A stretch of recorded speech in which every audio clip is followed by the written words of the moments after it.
All right, I think we're live. Hello, hello, hello.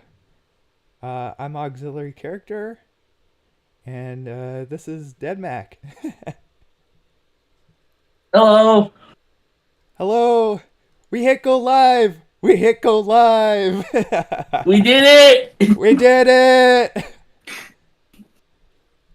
So, I haven't talked to you yet. Um, this is like literally the first time talking to you, and it's on stream. Yeah.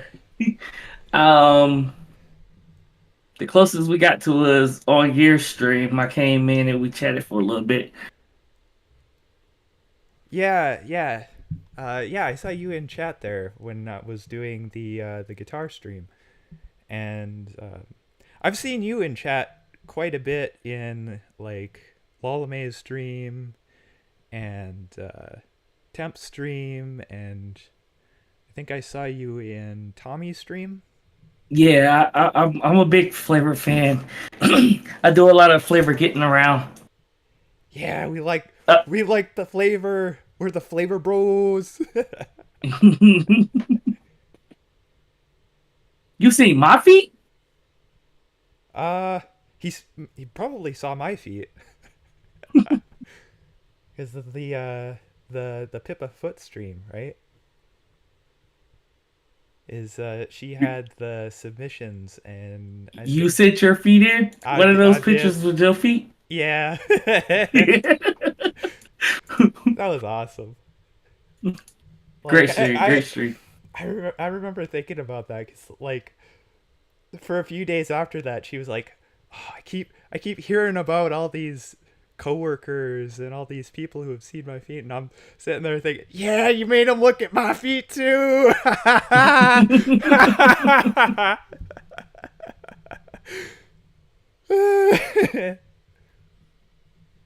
But yeah, you're a huge Pippa fan too. I remember I saw the other day for I think it was the anniversary stream. She set it to subscribers since like the I very beginning, and you were one of the I ones think that it was was like left. 13, 14 months. Yeah, you were one of the ones that were was still there. Yeah. I I usually could pull up the exact stream I came in when I first started watching Pippa, but I don't actually have it on hand right now. But I think I've been subscribed to Pip. Well, I've been watching Pippa for maybe like over a year and a half. Because I'm pretty sure I subscribed like maybe 2 months after they first debuted. Because I got the Face Connect ad that was going around before I got YouTube. What's his face? YouTube Premium. I was still getting ads, and I had gotten the ad for Pippa, well, for Face Connect, and Oh, I was like, awesome. huh, I think I'll go ahead and subscribe because at that time I wasn't really into any mainstay VTubers other than like Hollow En, and I was looking around just seeing who was interesting, and that ad came up, and I was like, yeah, I give these new girls a chance. And I think like maybe a month or two later after that, I was like, all right, I'm gonna jump in and check them out. And Pippa was live, and she was doing a Minecraft stream, Oh, hell yeah. and she was talking about Hollow Live, and I was like, wow, a VTuber who's a fan of VTubers. This is like the first time I'd ever seen that like they just openly was just a fan of VTubers before. Yeah, she's a huge fan. Yeah, this is before Hollow ID 2 came out. Before Ollie came, and then everybody was like, "Yeah, Ollie's the biggest VTuber fan," and I was like, "Yeah, this is cool. I really like the fact that she likes VTubers as much as she do." Yeah, yeah, she really does. And yeah, Um, she was reading everybody's messages in chat, and it was a real comfy like feeling. I was like, okay, I can get behind this, and I've literally just been watching Pippa ever since. Hell yeah. I work, I work pretty much right as she start, so I watch pretty much every one of her streams. It's very seldom I miss a stream. Yeah, Pippa's my Kamiyoshi. Yeah. Yeah, me too. Although I'm a little bit different. I'm actually kind of a relative latecomer Mm-hmm. because uh, before Pippa, I watched a lot of VTuber clips, but I didn't really stick around for a whole lot of streams, and Mm-hmm. I wasn't really all that deep into VTubing. Like I was kind of like a casual clip watcher, right? Right. And then someone sent me an MP4 of her talking about how you should invest in a 3D printer. I was like, oh Mm-hmm.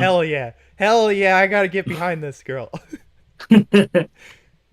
So I went and checked out her stream, and I was like, man, these are really these are great, like all the way through. Like she just consistently maintains quality, and Yeah, so she's I stuck definitely around. high quality shit posting. High quality shit posting, yeah, and oh yeah, she's something else. She's something else. And then of course she made Flavor too Yep. with the his, she actually had a couple streams before that where she was doing some AI generation. And then there Yeah. was the go I ahead. think before the flavor is, I don't remember when it happened, but somewhere before then is when she made Jawan, and I think that's like before I came in, when she came up with Jawan, and then there's a lot of other people who picked up flavor names who I'm like, where did this come from? So I'm assuming those other people too picked up the original models or original characters that she came up with. I think Jawan is the only one that actually went out and did anything with one of the originals. I think it was so there was the stream where she first made Kuriko, which I didn't watch that stream, but it was I think it was like a streamer simulator or Yeah. yeah. I need to go back and check that VOD out, honestly. But then between then and the first flavor stream, she also had a couple of other AI generation streams where she was just doing like well just like generating just testing it out, right? And Mm-hmm. I think that was kind of her intention with the first flavor stream was just like, yeah, we're gonna try to make some VTuber characters to see how far we can push this. And then people just ran with it. And it's taken off since then. It's just been going strong since then. Yeah. Um, I thought I had more up here. I pretty much try to keep up with most of the flavor stuff that goes on, and like every time someone puts flavor in their name, I go and check them out, their Twitter, and if they put a YouTube channel up, I check out their YouTube channel from there and try to keep up as much as possible, just to say, yeah, I know everything about flavor, or more or less, mostly everything about flavor. I so I have my I have a bunch of people in flavor that I tend to watch, but I don't catch everything. Mm. Yeah, I miss a lot of streams. It's so many streams. I follow so many streamers. I'd be like, yeah, it's just Yeah. too much. And I miss a lot of like regular flavor streams, regular phase streams. But I keep up with like the news and stuff. I do watch all of false ID videos to keep up with what's going on in the community. Hmm. Hmm. I I'm not really about the drama, but I do think that being in the community, you should keep up with that type of stuff that's going on in your community. Yeah. I I like to listen to the drama. Uh, it's I don't know. It is what it is, you know. But Right. uh, I haven't watched false ID videos in a while. I should maybe keep up with those a little bit more.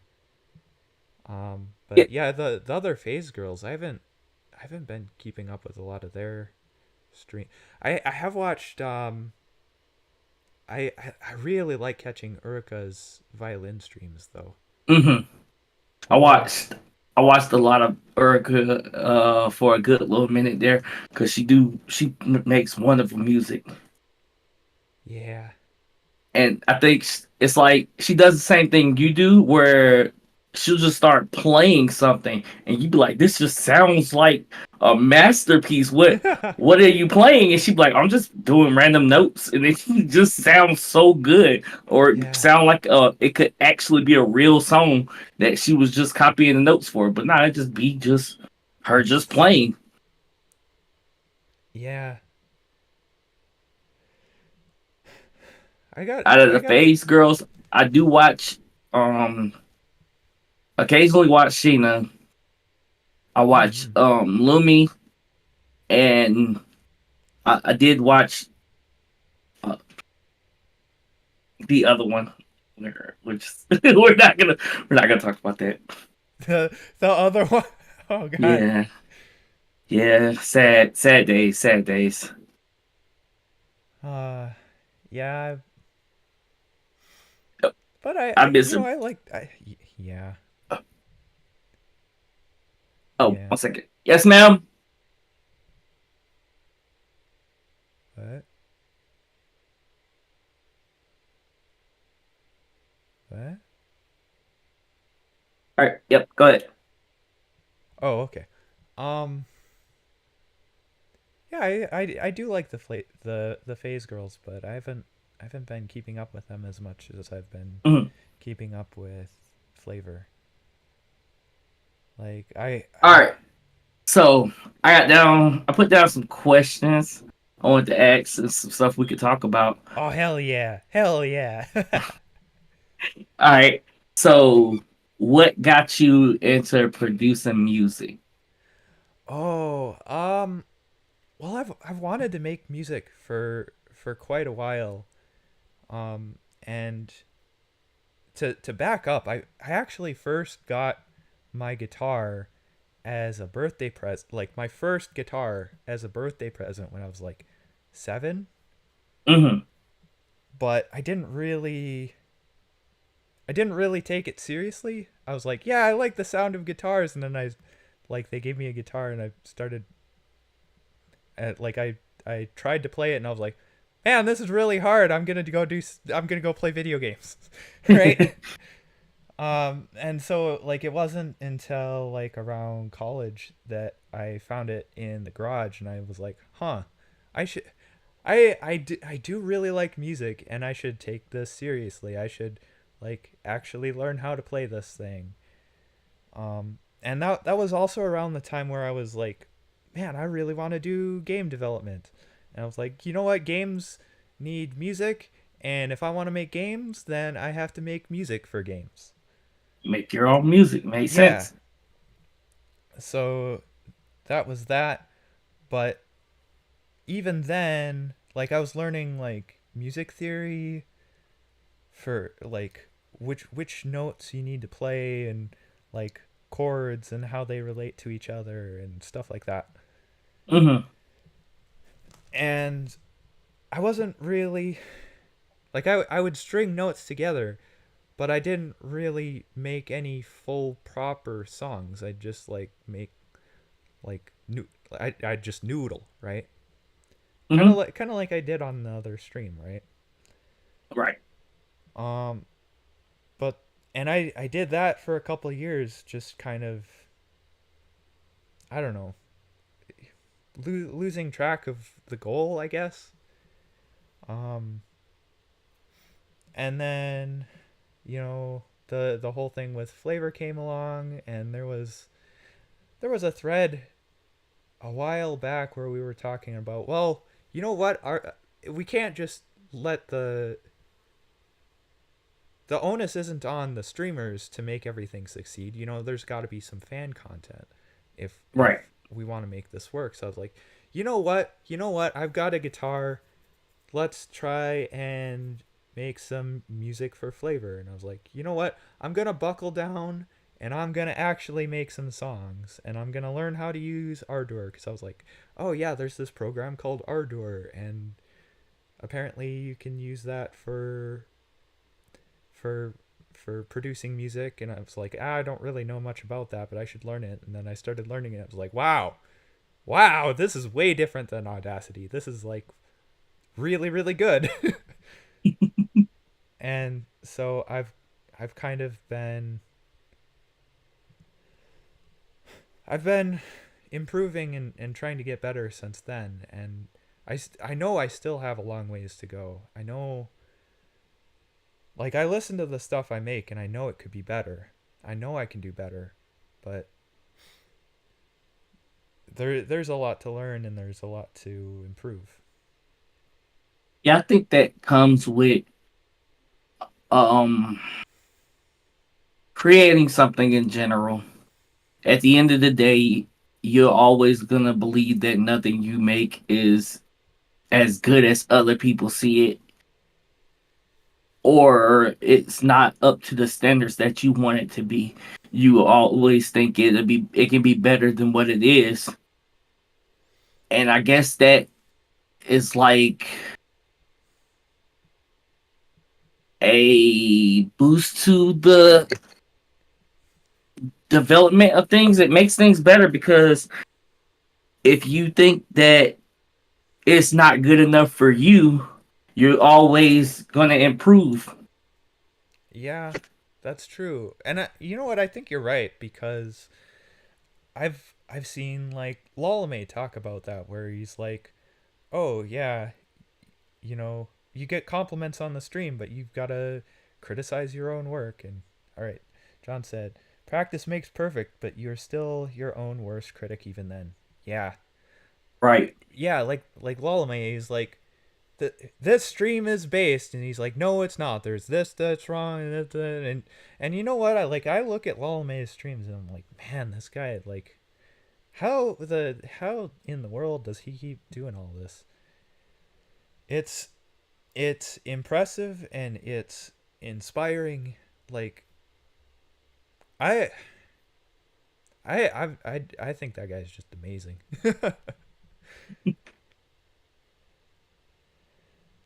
Um okay. So the Doctors Beyond Borders. Yeah, You made that instrumental? yeah, I did, yeah. That was, I think, pretty much entirely in MIDI, I think. I could go pull that up if we want to Mhm. take a look at it. Um, like in Ardour. Let me boot up Ardour. Why not? I don't think I've shown Ardour on stream yet.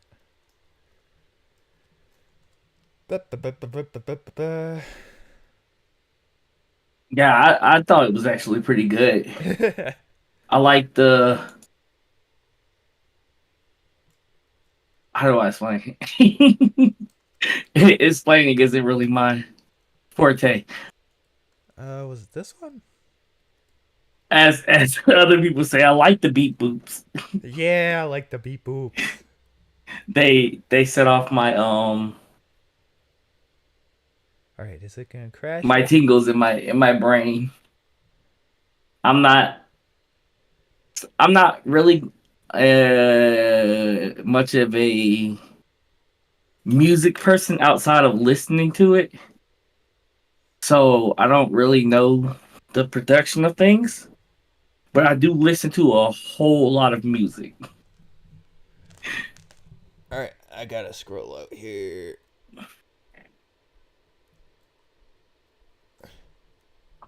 Yeah, here we go. Here we go. Now I need to add a window capture. Oh shoot, I gotta move it over. I always forget that OBS doesn't capture things in other virtual desktops on Linux. Hmm. Because stuff doesn't render if you're on a different virtual desktop, which is why you probably just saw a chat just disappear there for a sec. Yeah, OBS is pretty difficult to deal with. Um, so I'm gonna move our door over there and name this our door. Okay, and then we'll do, where is it? So Belay rap while you're track. pulling that up, all right. So what type of music do you like, or do you like to produce? Um, so that's kind of an interesting question because I've like it seems like I keep doing like rap and hip hop stuff for like what I make, Hmm. like in terms of like lo-fi,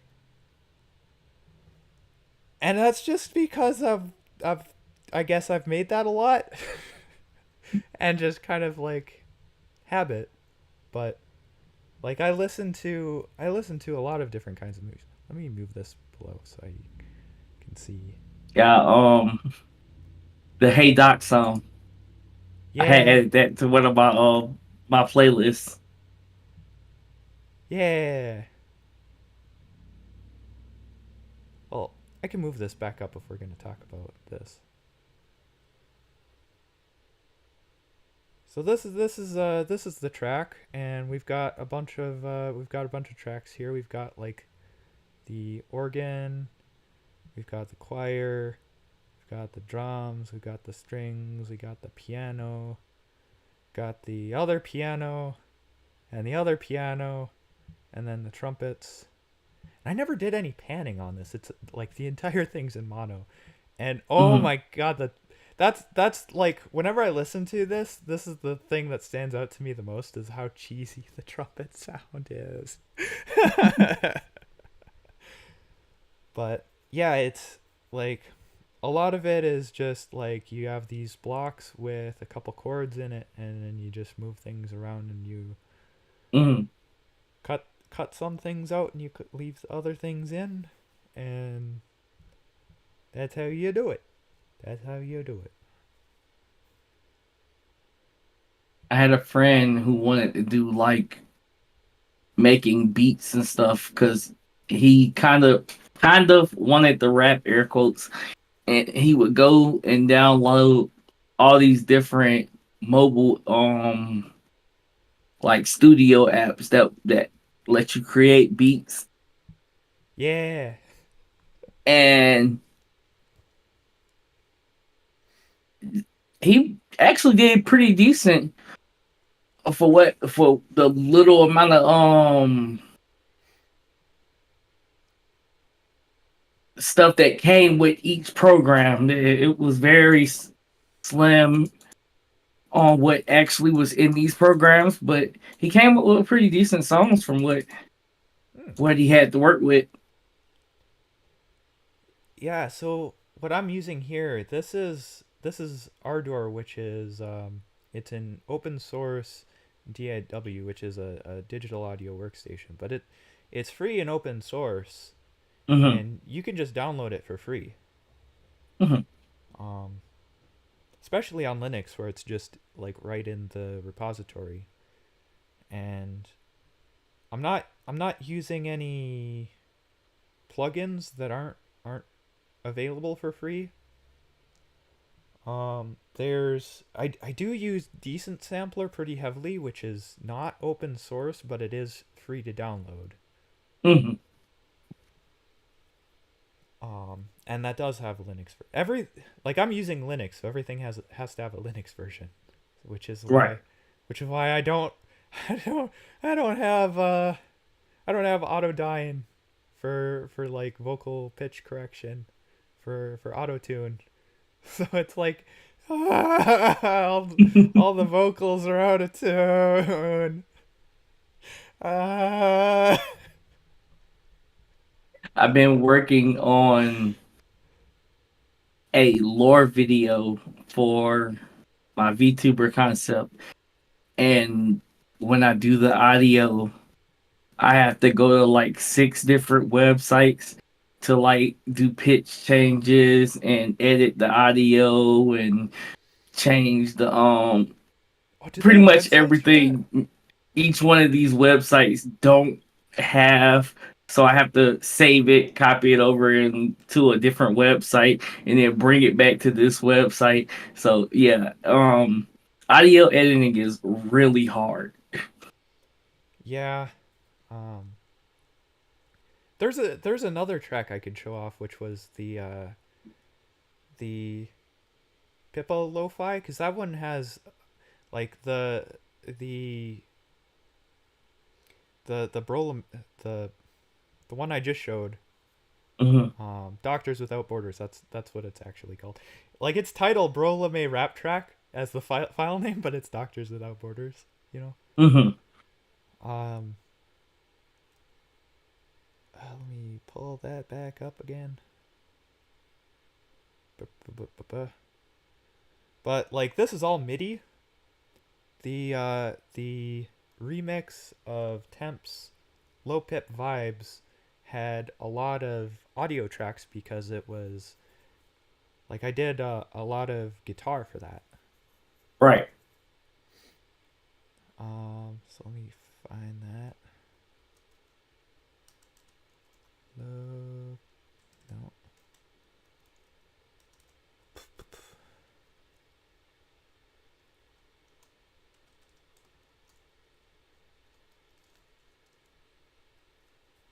no, not there. Oh right, I named it. I named it Lo-Fi Pip Hop, which is definitely what it should have been named. But just close. That was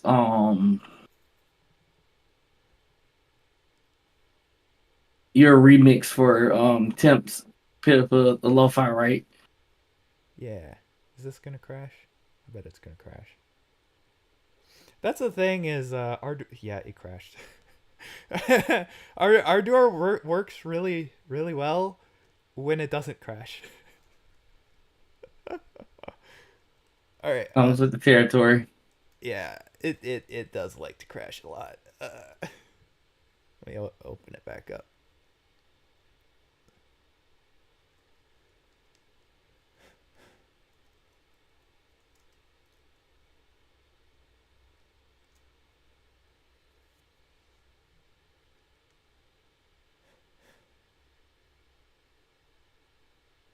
Hopefully it'll open without crashing.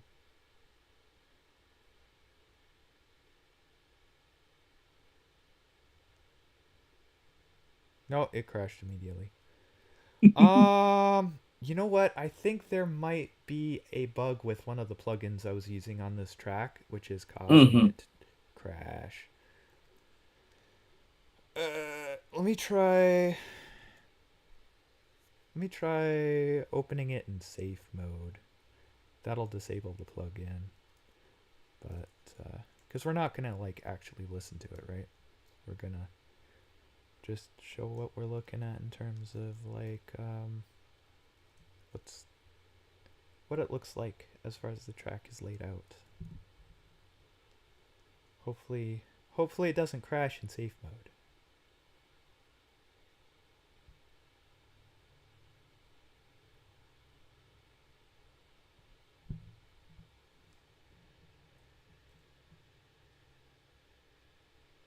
There we go. There we go.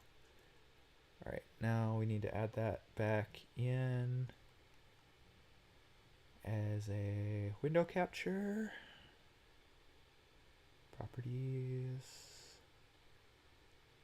There we go. Okay, so up at the top we've got the original track, which there's a few things that are chopped up and rearranged, especially like right here,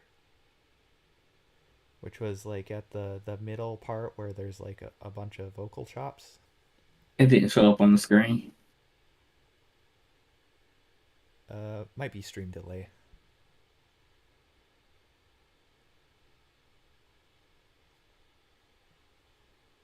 You see it now?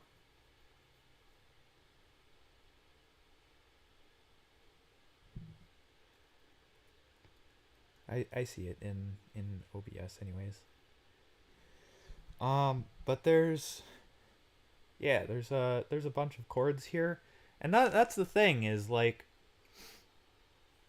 I'm not I'm not so good with guitar that I can just play straight through a whole song without screwing up. But you know what Mm-hmm. I can do is I can play like a four chord loop and then just copy and paste it. Mm-hmm. Mm-hmm. Or like here where I played some chords and then I chopped the individual chords and then I reversed each of the chords and then combined that back and copy and pasted it. And that's with the nylon string acoustic guitar. Mm-hmm. And so what that does is it kind of sounds like a what? And so um like the regular guitar, it's got kind of the attack like right at the start where it's like boom, but then the reversed guitar is like whoop. And so with one pan to the left and one pan to the right, it kind of like goes across your field of hearing. So it's like wow, but it's from like left to right kind of. And I like that effect. Okay. Okay. Um, and then I've got the melody here, which was so that was the original melody from his original track. Mm-hmm. But what I did was I went through and I transcribed it in MIDI, and I think I've got the MIDI, yeah, like not here. Where was it? Down here, yeah, for the flute, because it like later on I've got the MIDI doubled with the or the melody doubled with the flute. So what I did was I transcribed that main melody into MIDI, and then I learned how to play it on guitar from the MIDI, and then I recorded that with here um, with the plugins for like simulating a guitar amp for the electric guitar. Mm-hmm.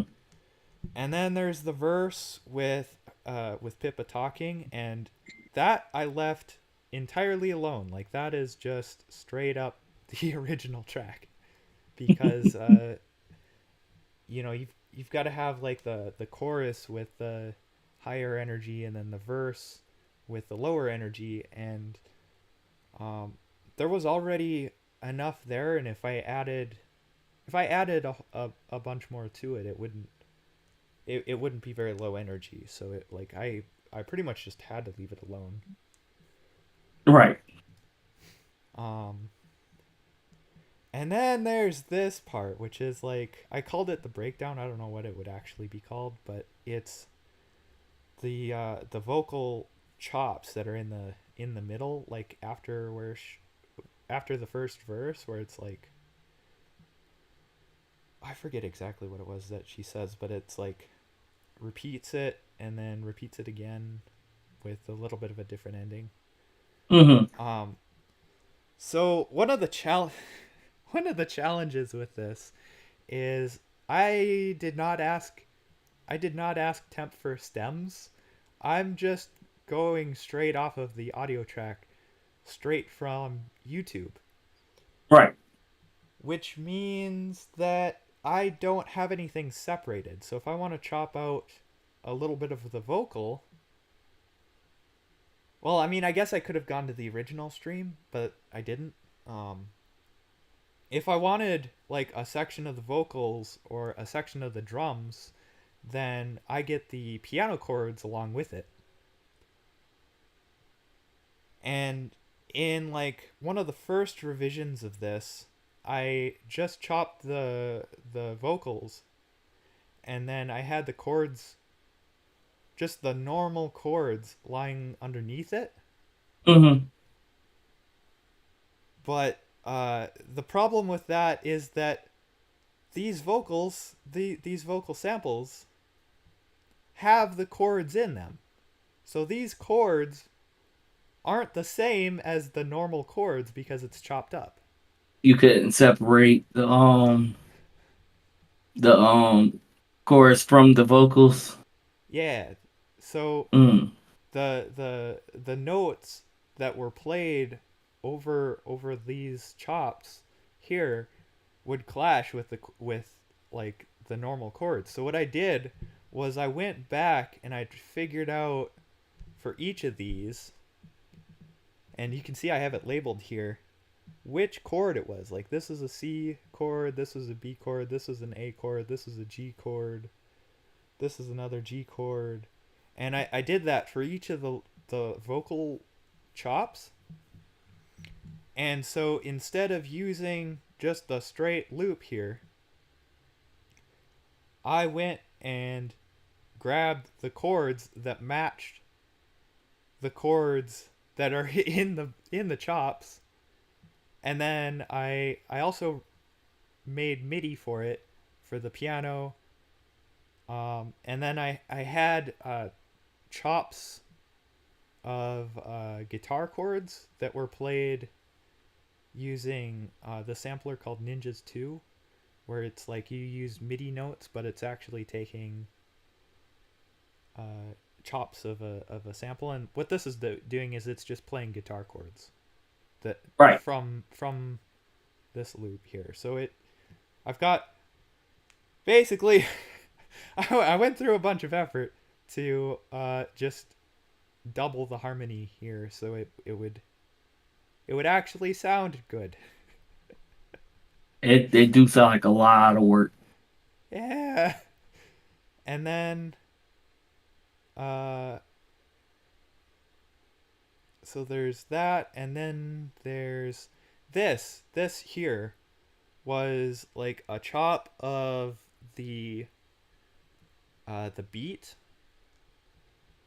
where this was like something from the first revision of this I did. I was gonna like chop up the beat for the whole thing, but I kind of just left that in as just like an Easter egg in just this one little section here, where it's a Mm-hmm. slightly different beat for like 2 bars. And then there's this this part here. I always remember this. This makes a lot of, so I've got this beat going on here, right? I've got this beat going on here, and then I just have one solid chord for the whole bar with no underlying beat, and it's just like it feels like dying. But you know what, chat? And then it goes into the next verse. Isn't that like 5 seconds? Yeah. So yeah, it's like That's crazy amount of work just to do 5 seconds of a song. yeah, yeah. And that's like that's this section, right? Mm-hmm. Um and then there's this section down here. I want to talk about that, but um so then there's the verse, and then there's the second chorus, which is mostly a copy and paste from the first one, except I dropped the nylon guitar counter melody. I didn't talk about that when I was back at the first one either. So there's the main melody, which is from the original, And then I wrote a counter melody, which is like another melody, but it goes in a different direction. So it kind Hmm. of contrasts it. Um, and that one, I originally wrote it in MIDI, and then I learned it on guitar. And as I was playing it on guitar, I realized there was like a section of it that was a little bit complicated. And then I changed it on guitar a little bit. Um, but the one that made it into the final song was recorded on guitar. Right. Um, and one of the things I noticed with that is it has this minor second bit at the end of it, and it kind of sounds a little bit dark, and so kind of the idea I had with this is I wanted it to be kind of uplifting throughout the course of it. Right. So it's got this first chorus which has this counter melody that's kind of a little bit darker, and then the second chorus doesn't have that, so it's a little bit lighter, and it also has the main melody doubled with the flute. Um, and it also has the guitar. And then there's this sort of this breakaway section where it's the chord sample chops. The Again with Ninjas 2, the first one is with the piano sample from like at the beginning of the song, and then the second two are with electric guitar and the nylon string guitar, but they're panned left and right. And then also there's this section here where I go like left right left with the notes where it plays on one but it doesn't play on the other. And Hmm. then like the first bit, and then it goes right left right for the second bit, and that kind of gives it a little bit of interest. Um, but I was playing with this, and then I've got like coming back into it. I've got the sample of I think is this gonna let me scroll this. Yeah, I've got this vocal sample of Pippa yelling autism from from her short of reading Donald Trump's tweets. And that was like I've got these like just screwing around with the chords, and it's like, what the fuck are you doing? What the fuck are you doing messing around with chords like this? And it's just like, autism. That's what I'm doing. And then it comes back into the chorus again. Same deal there. Except I chop up the guitar melody here for a little bit of extra interest. Um, and it might sound like I'm playing it with like a little bit extra flourish or whatever, but nope, that's entirely done in post production. Hmm. That's entirely done in editing. Even with a little bit of reversing there. Um, and then at the end of that, I've got like a tape stop automation effect on the master bus, which it makes it go like pew, like at the end of it. And then it goes into the string section, which is like um it's a MIDI sound font with like cello and a bass, like a acoustic, like a string section, right? Right. And I've got these chords, and it's, believe it or not, they're all the same chords from the song, from the rest of it, except like the normal chord progression is just like it's downward. Um, but in this one, I re like one of the things you can do for harmony is have the same notes, but you can move notes up or down octaves to change, and that's called chord voicing. Okay. And so what I did here is I've got this bass going down, this bass voice going down, and I've got the rest of the voices kind of opening up but also moving upward. So it's got this sort of uplifting feeling to it, and it's like opening up and uplifting, and it feels to me it's got the feeling to me of like finally at the end of like this whole struggle, you're going outside and you're touching grass at the end of this. You're finally getting onto your self-improvement, right? Right. And then just to tie things off, I've got the first section from that melody, and then good night chat. So about how long did it take you to finish this? A couple weeks. Couple weeks. Yeah. Yeah, yeah, that sounds about right. Music is music is a time consuming hobby Yeah. Yeah. because But this even with is the this fact that you had already had a lot already coming from audio that you had already collected from other things, you still had to chop it up and then go in and add in your own stuff. Yeah, yeah. it really really put in the time there. But I'm really really proud of it, and I'm really proud of how it came out. And Yeah, it came out pretty well. I enjoyed it. yeah, and one of the things that I've noticed is that it generally sounds a lot a lot more natural when you actually play the instrument rather than using MIDI. you know, Hmm. like just typing in the notes, and like it's way easier to just do the MIDI.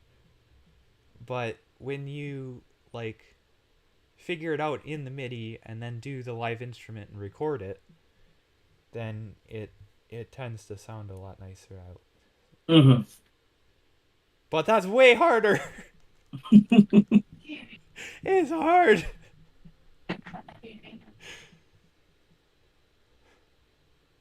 But yeah, I'm really really proud of how this came out. um, 1 second.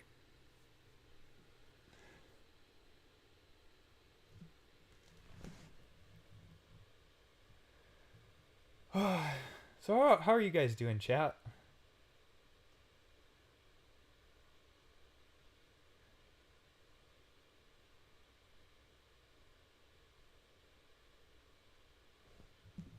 Let me, I guess I can pull this off the screen. Take a look at chat here. Been live for 48 minutes. Nice, nice, nice.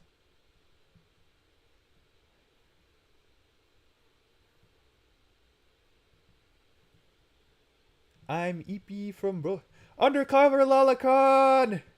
What's up, bro? Your EP from Bro Maester. Yeah, he was up late last night, wasn't he? He was up really late streaming.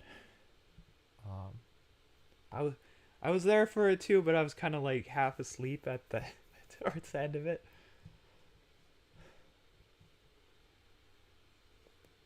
All right, I'm back. Welcome back.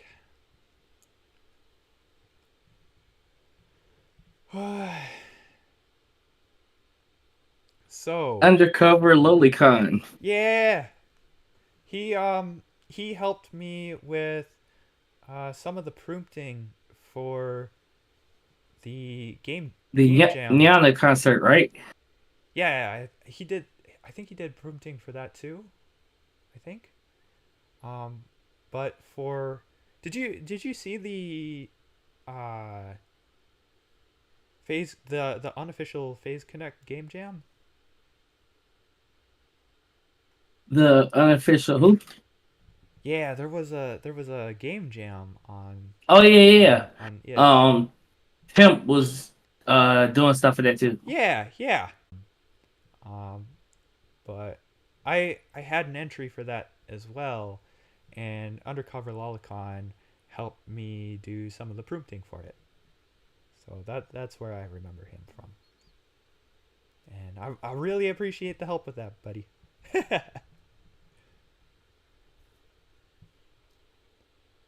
So, what did you uh do for the concert? Did you do like the audio mixing and stuff?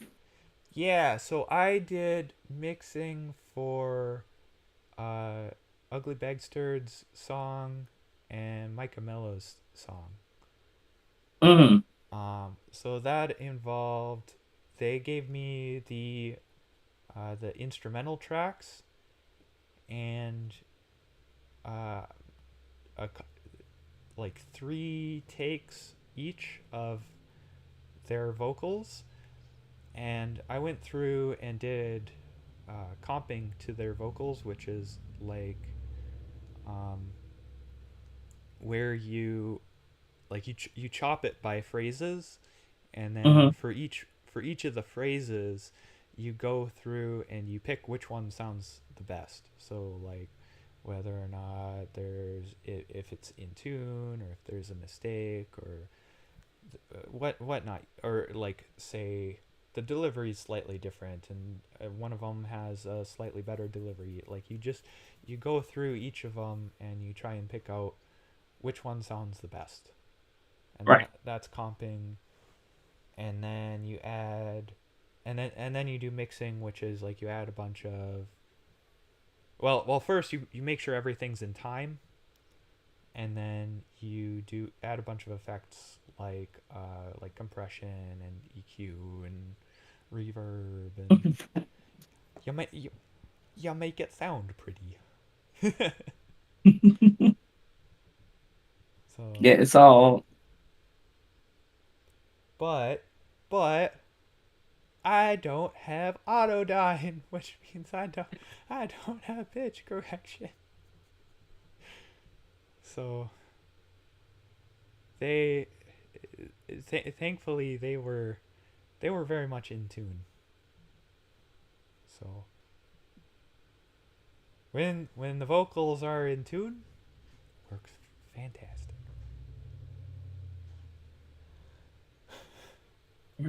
I think I gotta I think at some point here I gotta just buckle down and build a computer with with Windows on it, so I can just get Autodyne and just use Mm-hmm. Autodyne, because it's very very good for that sort of thing. It's kind of important. What? Um. So you were doing some singing too? Yeah. So I wanted to do. I wanted to be a V singer, more or less. I just haven't gotten into sitting down and doing it because once again, hearing yourself sing after after you sing is the main problem with doing it. Yeah. Um, That. support. I was in one of the support streams, and he was talking about, yeah, guys, let's start a boy band group, and I was like, yeah, I'm down with that.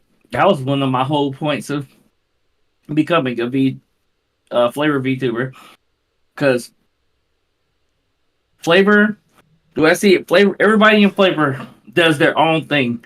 Most flavor members don't have overlap with other flavor members, so you can find something different from any of the different members of flavor.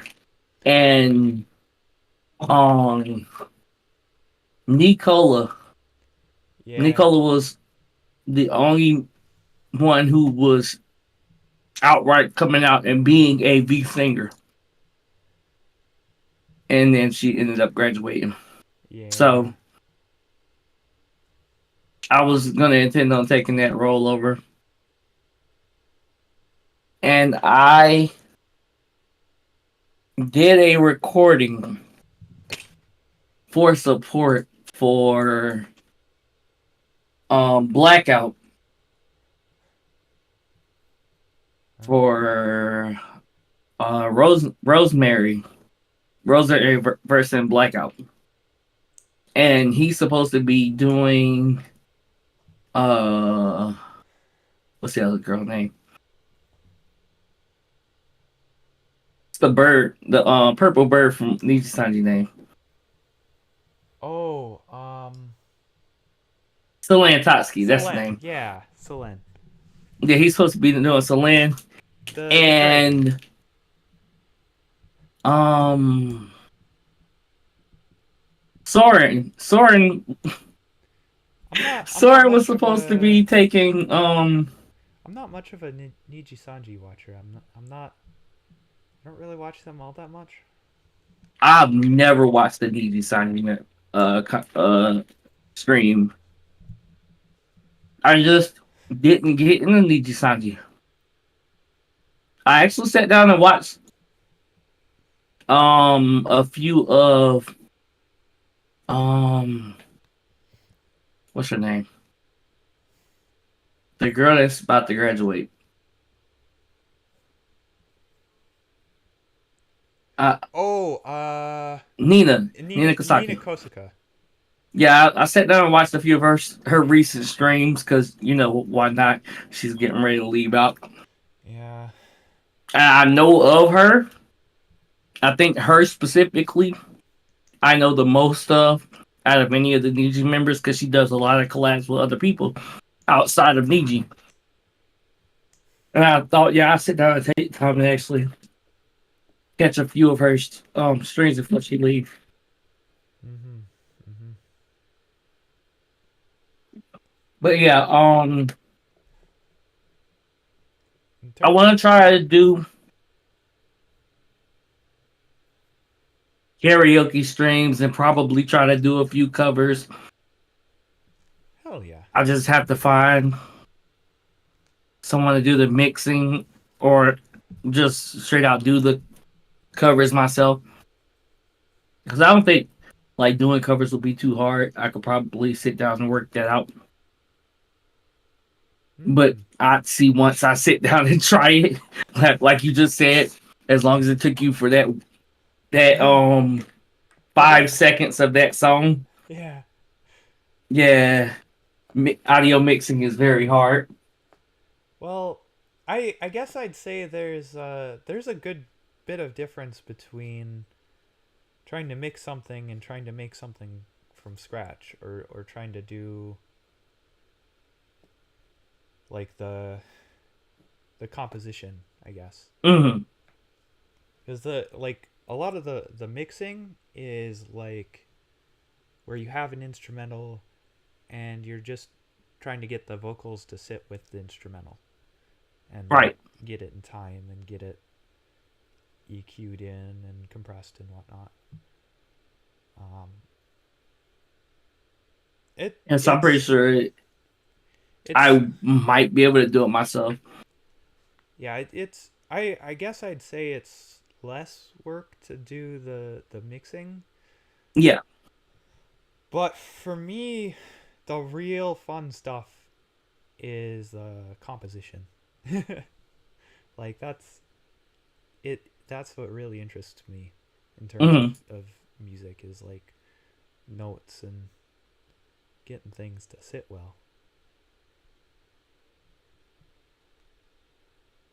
and All right. So coming up with creative sounds, making things sound interesting. so are there any games you are interested in? Oh yeah, That's a big broad question. Like the game I always keep coming back to is Minecraft, Mm. but there's games that I absolutely adore which I haven't even played yet. Like I've just seen like let's plays and things is I haven't built a proper gaming computer yet. Like Mm. I'm using my old laptop, right? Um, but there's a lot that I'd really like to play that I haven't yet. Um, like, do you know about Journey? Uh-uh. Oh, that's a absolutely beautiful game with just a beautiful soundtrack. Like the whole game is just a masterpiece, I think. But I haven't gotten the chance to play it yet, and so if I build a better computer, I will absolutely play that on stream for sure, like 100%, because that's oh masterpiece. But Yeah, I'm in the same boat you are. Like I have a tower computer, but I don't have the things necessary to run anything. I need a new graphics card and probably better CPU. yeah. It I tried playing Tekken on it, Hmm. and I fried the graphics card I had. So I'm on Ooh. back on the one that's on my motherboard. So I can't really do too much with it, and I'm pretty sure that um if I was to try to stream while playing something like Tekken, it would probably fry my motherboard. So with me and when I did the collab with Cypher, we decided to do it on his channel because he Ah. had he has an actual computer that could run it and run the stream at the same time. I tried streaming Yu-Gi-Oh! Master Duel, and when I did Yeah. that, my Yeah, that's right. You do a lot of Yu-Gi-Oh. yeah, that's probably most of gonna be most of my content. I that's in my mind that's what separates me from the rest of Flavor. Because Yeah. outside of like um the milkshake members, they play Mojang, what's Oh, the Mahjong. The Mahjong, Jong. yeah. They like to play All the of them play Jong. Mahjong. I don't know anything about Mahjong. Yeah, me neither. And I go on the streams and I be watching and I be like, yeah, I have no clue what's going on, but it looks interesting. Yeah. See that's me with Yu-Gi-Oh though too. Yeah, yeah. I don't know It, the it first thing about Yu-Gi-Oh either. yeah, Other Yu-Gi-Oh oh is wait, no. I do know that Pot of Greed lets you draw two cards from your deck, yes. and it's also banned in tournament play now. Yes. I know So that. I know that much. the the biggest meme of you to ever come out of Yu-Gi-Oh is what does Pot agree do? Yeah, yeah. Because I've seen the compilation of that from the anime, and Hmm. that has stuck with me. But aside from that, I don't really know much else about Yu-Gi-Oh. Yeah, with Yu-Gi-Oh, we are in maybe like 10,200 cards. Something like 10,200. And the main thing with Holy Yu-Gi-Oh is shit! that you need to know almost every one of those 10,200 cards. That's a lot of 'Cause- cards. Yeah. So that's the gatekeep of Yu-Gi-Oh for most people. Because outside of roughly about 700 cards, which are just normal monsters, you need to know what effects all the other cards do. And maybe let's say like 5,000. Roughly about 5,000 cards are actually relevant at any given time, of which you would need to know. The other 5,000 are just cards that are just never will see play or have like one line of text that you could just remember what it does.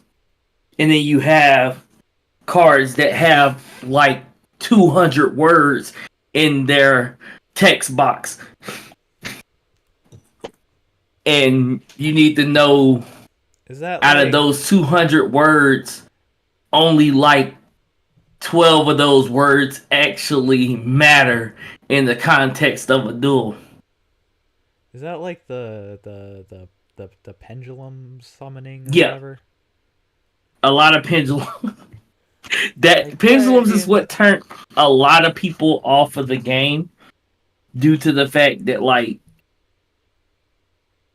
the amount of reading you have to do to learn them, and then the fact that the way the mechanic used to work, it doesn't work this way anymore, is that you could, so pendulums, instead of going to the graveyard, they go to your extra deck where all your like it sees fusions, synchros and stuff go. They go to the extra deck face up.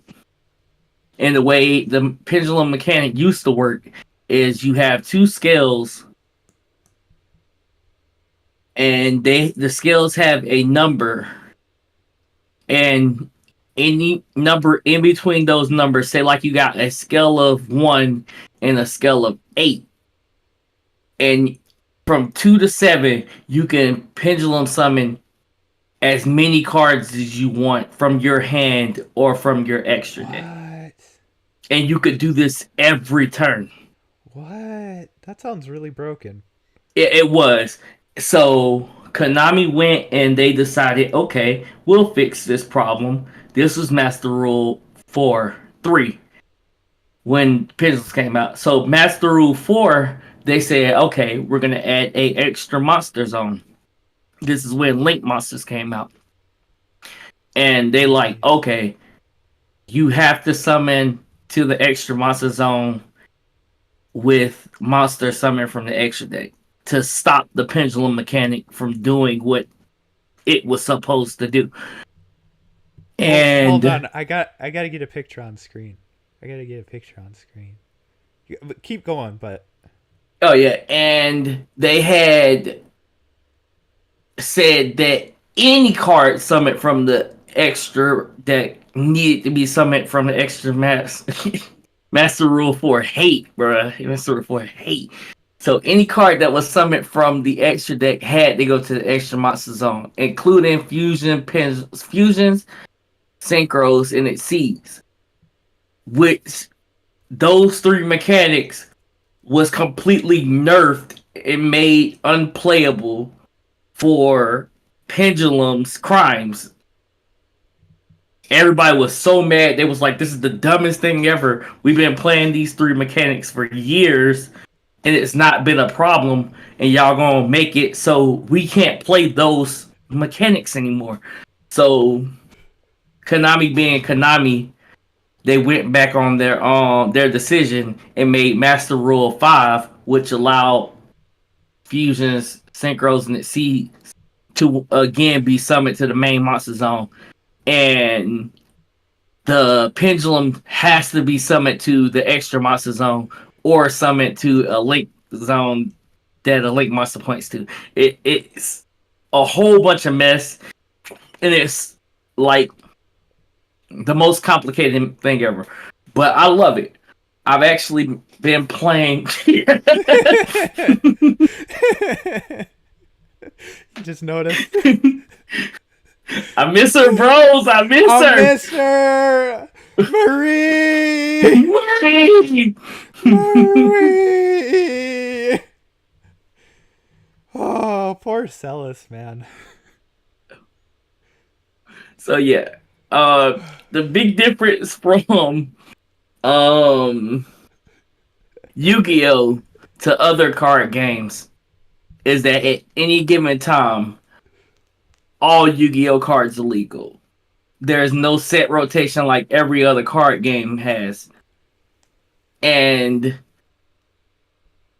what set rotation is where they take a certain amount of cards and make only those cards limited. I mean, playable, and then they switch out different cards so that way the game doesn't get to a point where they have to keep escalating like an anime, like Yeah. Dragon Ball. Yu-Gi-Oh is Dragon Ball in card form, even though Dragon Ball has its own card game. But Yu-Gi-Oh is Dragon Ball in card form, where That sounds like it would escalate really quickly if they're just adding more and more and more and more cards yeah, without. right now at this time we are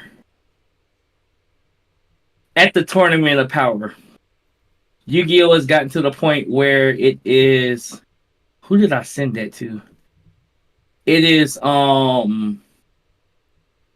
God Super Saiyan God stacked on top of KO Can stacked on top of UI, and it Oh.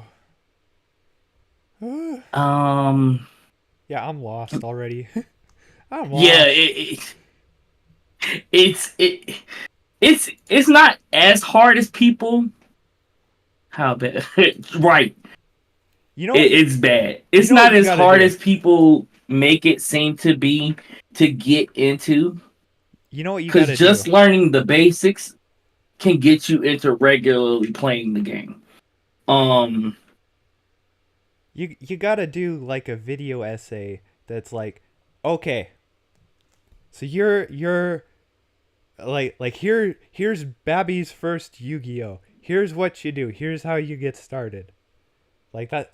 You gotta make it with like with the cards edited into it, and that's you do that.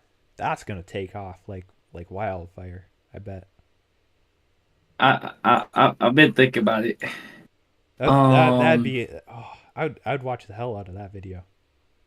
let me see here. But something like that would be a lot of work though too. I think that is this it. Okay, yeah.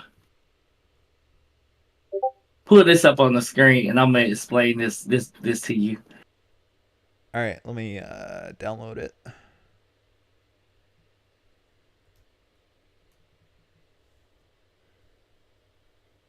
All right, and then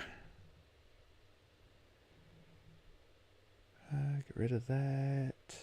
Add image. Okay. Open. Yeah, the power creep do be real.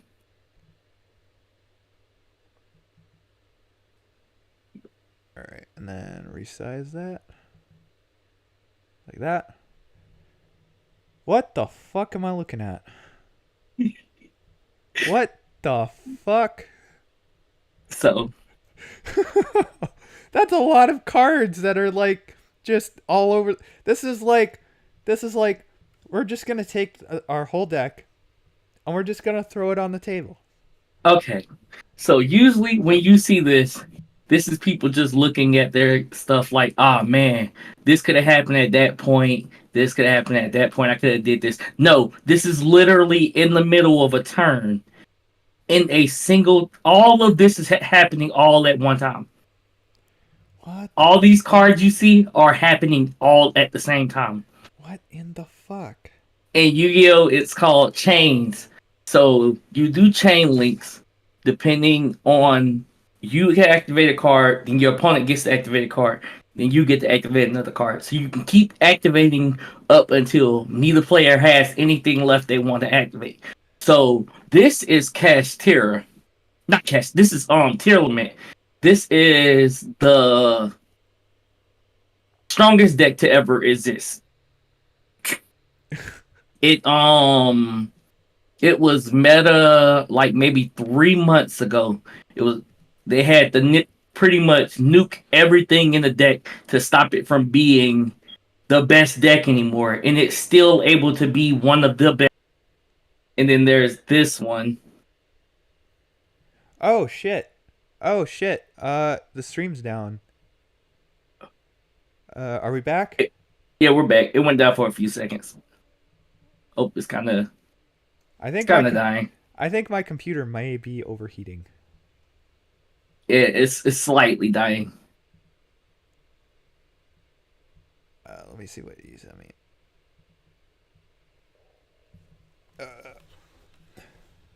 We're back. All right, so that second picture I sent you, this is Cash Terror. This is the current best deck. It's not better than Tier Limit, but with everything in Tier Limit unable to be played anymore, it's better than Tier Limit now. All right, let me close out of our door. Let me. Yeah, I have to do the same thing. I have to pretty much shut down everything so I can make sure my connection stays decent.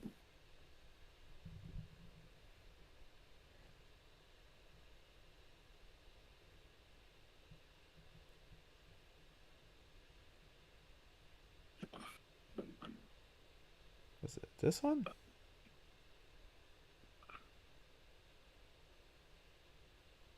Is this the right one? Or is that the one you sent me before? Uh, I think that's the one you sent me before. Yeah. oh yeah, that's the same one. I am very good at streaming. That's It's it's another one, oh, but that reminds me. That was something else I was gonna talk about. Um, so do you remember? Well, I'll talk about it after this. mhm. So what am I looking at here? I see a lot of yellow cards with X's on them. Okay, this is Cash Tier. These X's on the this bottom part of the board. These are all the zones this player can't use. So they have two zones, a field spell, and one monster zone. So they can only play one card to stop all this stuff they have on their side of the board. What? Why? Why does this exist? Because Konami. Because Dragon Ball Z. What the fuck? All other games have the concept of we can stay at this specific power level. We don't ever have to go any further than that because the cards that are the best cards are only usable in that specific format. Which, when we switch over, you can no longer use those cards. All 10,000 cards are always legal at any given time. I So just Konami always has to make the next deck better than the last deck. And Castira says you just literally can't play the game. huh. So That's yeah, they power creep is a hell of a thing in Yu-Gi-Oh. that's insane. But That's what people like don't understand, that reminds me of some of the wands that I've seen in Noita, mhm, where it's that Noita, you're most like 99% of the time, you're just gonna die. Like you're just gonna die right away. oh yeah, But then every now and then you'll come up with something that's just completely fucking game breaking, and, and it yeah, just in raffle Yu-Gi-Oh, stomps everything. I like Yu-Gi-Oh over anything else because it influences creativity. The fact that we always have every card legal at any point in time, you Konami could come out with a deck that does something outrageous, but it's just one card they're missing. And somebody can go back in the 10,000 cards and find that one Mm. card that turns that deck into unbeatable. Yeah, I'm sure there's Like, a bunch of people who have builds that are like, man, if only I had a card that did blah blah blah blah blah. this would work really well, or if only I had this other card that fixed this one thing that I'm missing. And then they're just sitting there waiting for something to come out that's like, yeah, that's exactly what I needed. Thanks for that. Yeah. Um. Um.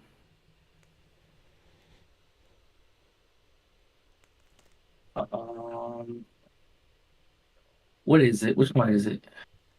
Eradicator epidemic virus. It's a so there's these traps called the virus traps. They all do one specific thing that gets rid of your opponent cards. There's one called Eradicator Epidemic Virus that you can tribute one of your monsters that has 2,500 attack. And you can choose either to destroy all spells or all traps your opponent has on their field or in their hand. And then for the next 3 turns, if they draw that card, it's destroyed. So this card came out, I want to say, maybe like uh, 2012.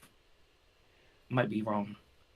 Undercover Oh 07. It Lolicon came said, out in 07, and it's never been a problem the whole time since 07.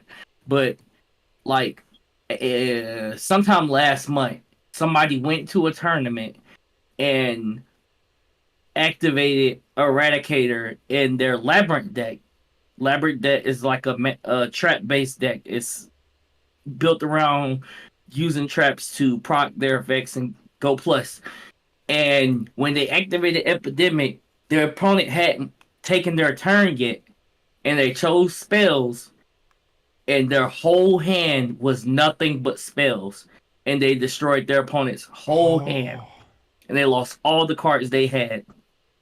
And now out of nowhere, everybody's like, "Oh, this card is so busted! I can't believe this card is still legal." And this card has been yeah. at 3 its entire existence. So a card from '07 randomly, what is it?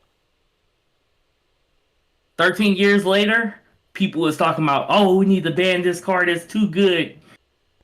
Yeah, Undercover Lolicon says, then when someone makes some obscure deck to counter the meta, then bam, limited or banned.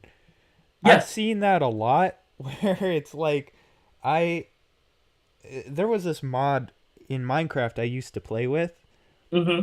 where, like, I would build these really broken machines and I'd Mm-hmm. post it and I'd post it in like the Discord chat for that mod, and then Right. the developers would see the things that I come up with and they're like, "Huh, we need to nerf that." Yeah, they stopped a lot of stuff that people was building back a few years ago, like the duplication, item duplication stuff. I think it was like a propeller that like sent you across the map. I don't know if it's still a thing, but I know when the Raiders came in, the Bulls they have. Oh, yeah, yeah, yeah, yeah, yeah. Yeah, So I know when they first came, it was a glitch you could do. I think you hit it, and then you have a shield, and when they headbutt the shield, it would teleport you way across the map. the thing is, there's glitches even better than that now Mm-hmm. because of Ender Pearl stasis chambers. Mm-hmm. I seen that where you throw an ender pearl into like bouncing water, and it'll hold the water, hold it Yeah. until. The funny thing that people don't know about though is uh that the the bubble column stasis chambers, that's a fairly recent development. That's like 1.16 I want to say. Yeah, I seen that. But Pearl stasis chambers have existed for quite a while before then because there was a Pearl stasis chamber for I think 1.12 that involved aligning the ender pearl using anvils and slime blocks with pistons, and Mm-hmm. then you have a column of slime blocks driven by a piston that would bounce the ender pearl indefinitely.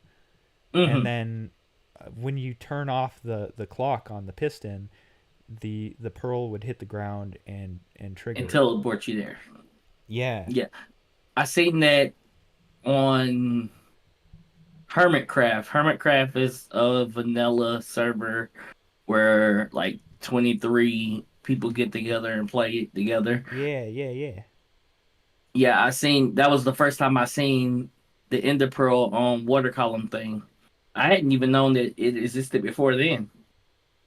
Yeah, it's really powerful, but um I think the reason people didn't use it quite so much back then was that I think it was that if the server rebooted, it would lose information or something like that. I forget what exactly it was, but there was something about it that didn't make it as viable as it is now, but there was like an update. Mm, Um but now you can just have a pearl saved, millions and millions and millions of blocks away.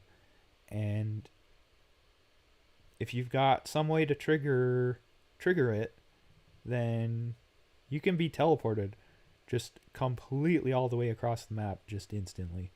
right. I Mm. like the concept. I think it's like most of the stuff that they take out of the game. I feel like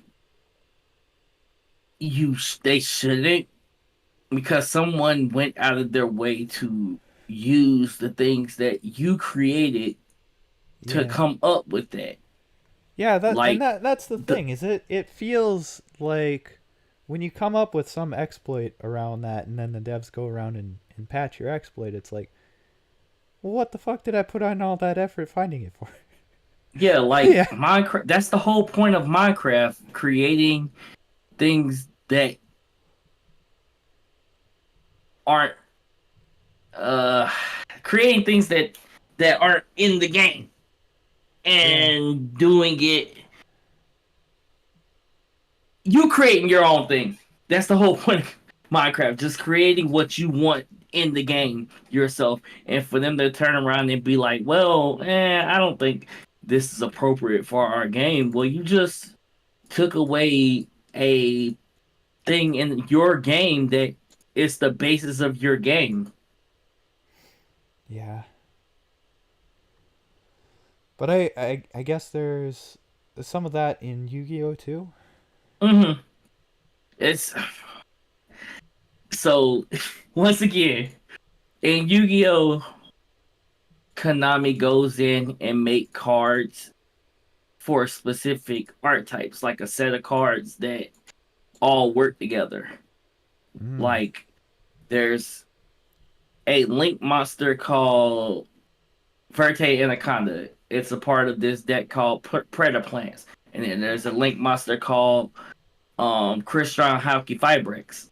It's a part of the Crystron archetype. So both these cards were created to help their archetypes. With these cards, it make their archetypes playable and able to be played in a higher level of compatibility with other decks.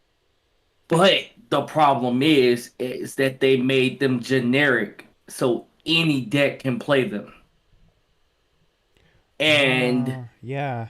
And that that made it so once any deck could play them, they were used in every deck. So Konami had to go back and be like, uh "Oh well, we're banning these cards. They're too uh good." But now the decks that actually needed those cards can no longer use those cards neither. yeah, And that's the it thing is happens it's for a lot like of different decks. when things work in ways that they're not really intended to work. Right. Yeah, that's a common thing and really That's a really fun mechanic to play with when you find something that works in a way that it wasn't really meant to work. Yeah, it's always some way to break something. Mm-hmm. And if you didn't take the time out to test to see how broken something is, that's on you. You can't really put the blame on the community for taking advantage of something you let slip through the slip through. And they do that. Every game developer, every card developer, they all take stuff and be like, "Oh well, this isn't the way I intended it to work, so we're gonna take that out." I remember when Borderlands 3 first came out. I bought Borderlands 3 so me and one of my friends could play it, and we was playing, and they had this shotgun that shot rockets, Oh hell and yeah! it did outrageous amounts of damage. So they took it. I think it was like maybe 8 shells per clip, and they took it and literally made it 1 shell per clip and nerfed the damage. And I'm like, well, this isn't even a competitive game. What was the point of you nerfing nerfing stuff in this game if there's no compatibility to it? No That one's going out hmm. fighting other people with this gun and killing them instantly to where No, people are complaining about it needing to be nerfed. no, I don't really play a lot of FPSs myself, Oh, I don't either.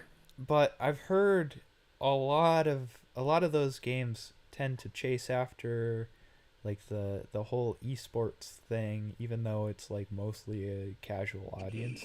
Yeah, Call of Duty, Fortnite, PUBG, those types of games. Yeah, I understand. But like with Borderlands is a PvE game. There is no PvP in it. It's all PvE. It's a single player game. It's multiplayer online, but like it's co-op multiplayer. Oh, okay. Okay. Yeah, it's there's no actual competitiveness to it Well, then what the hell? outside of maybe like speedrunners, and no developer is making their game nerfing their game for speedrunners. Developers don't even like speedrunners, so I know that wasn't the case. 'Cause So that's the thing is like if you've got a single player game and the game like you find some game breaking exploit, it's like who's affected by it? Well, you are. right, Pretty much just you or anyone who knows about the exploit. If right, it's like a PvP game or like an MMO, if you find an exploit, well, guess what? You affect everyone. yeah, that's a completely different story. I understand that there's there's a reason for people to complain in that type of situation because you're just losing out to something that you probably shouldn't have lost to. But in like PvE games, nobody's affected by it. So it just doesn't add up to me on why in PvE games they take stuff and nerf it or change stuff to it. Like Hollow Cure, I remember people was going into the programming and changing like stats on attacks and stuff like that. So they went back and changed it so you can no longer get into the programming. And I'm like, well, I don't see Hmm. why you would do that. I mean, at first it made sense because they had the That's leaderboard. So technically, yeah, there was a oh, leaderboard. So you yeah. wouldn't want people to cheat their way to the top of a leaderboard. But then they had to take the leaderboard down because they didn't have something was going on where they couldn't keep enough names up on the leaderboard or something. I can't remember specifically what happened. But then they had to take it down. So I'm like, well, now there isn't no reason for you to not be able to alter the game programming without going the extra mile to do so. So the thing about leaderboards, like speedrunning leaderboards or like score leaderboards with Toho, and they usually have pretty strict uh means to verify runs. Hmm.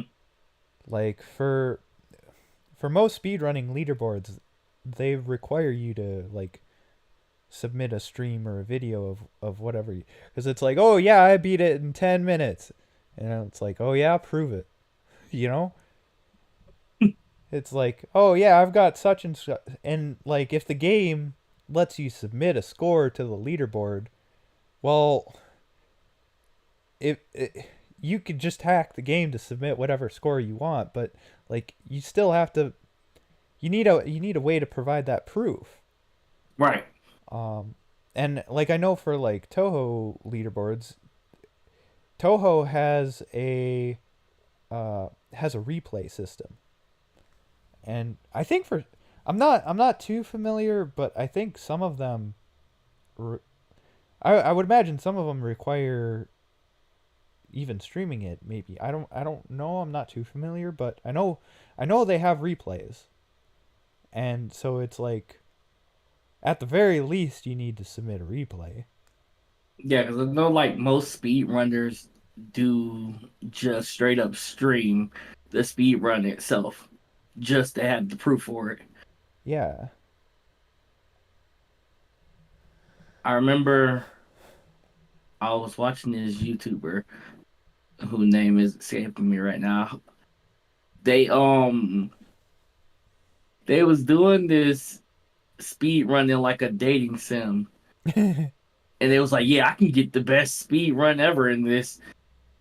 And then he realized just how fast the speed runs was, and he was like, okay, okay, I'm going to speed run to get to the 69th position on the leaderboard. And then he realized how hard it was to get to that because he either went Yeah. shorter time or too fast of a time. So then he was like, okay, okay, all right, I'm going to edit my speed run That, oh no, no, don't and do make that. it Oh no, no, no, so no. Oh I get no, to that no, no. position. So he submitted it to edited speed run. They looked at it, it was obviously edited. He was Oh like, you know no. what? We don't even care, bro. You're trying to get the 69th position. You can have it. If you went through all this effort to actually get the 69th position, yeah, we'll give you that. Oh no. I was like, yeah, It's that's the like, stupidest thing I've ever heard. you're not the you're not the clown, you're the whole circus. Oh god. Oh, that's like, in OOT speedrunning, there was like this meme of this old video of someone supposedly demonstrating speedrun strats for Dodongo's Cavern, but it was titled Dudong's Cavern. And it's him going, it's like, years and years and years ago. But it's like, got Linkin Park playing in the background and him like flying through the dungeon with cheese. And it's like, what the fuck are you doing? But that became a meme, and it was referenced a lot during. Uh, there was like this revolution. I want to say like 2 years ago, where there was this new glitch that was found called stale reference manipulation, where they Hmm. would use that to alter certain memory addresses by it's a use after free bug. But anyways, one of the things they were able to use it for was like hovering, or Right. or flying. And so it was it was like all the way back then, Dugong's Cavern, this guy was cheating with like fly hacks, and now the actual meta for the 100% run was to use this glitch to fly around.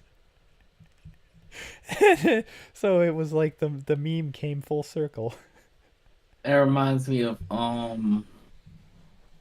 that speed run people showed on stream one time Oh, where the rabbit eating the carrot speed run. it was the Mirror's Edge where they was at like an event and dude was showing off a speed run. He was like, "Oh, this is all clean. There's no glitches. There's no cheats." And, Oh and right, dude the kept asking, and he was like, "Yeah, isn't this kind of illegal? Aren't you glitching through the wall to get to this place?" And he was like, "Nah, nah. This legal. This isn't a glitch. It's just in the game." I was like, "It's the dumbest thing I ever seen." yeah. I think he was making fun of the rules for that game's. Hmm. Yeah, some speedruns, some games have really weird rules for different categories of speedruns. Like I know Ocarina of Time has a glitchless category, and there's certain things that are allowed in it and certain things that aren't. Like I think sequence breaking by jumping is allowed in like oh what's I forget what the area is called. King Zora's belly, I think it was. But there's a lot of the times the delineation between what is a glitch and what isn't a glitch is actually really hard to define, because it's like, yeah, is it Hmm. legal to go out of bounds? Is it legal to do this or that? If it and it's like, well, it makes the game faster, but is it a glitch or not? What actually is a glitch even? Right.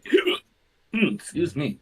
in practice, it turns out it's pretty hard to define. But there's definitely some categories where it's like, yeah, that's a fucking glitch, buddy. That's a glitch. Obviously, a glitch. That's a glitch. You're just stupid. That's the obvious. But then again, there's some categories where it's like there's some new glitch that's found that completely breaks the game, and there's people who want to speedrun it like they did before that glitch was found, because like the old routes and whatnot are still fun to do. Hmm.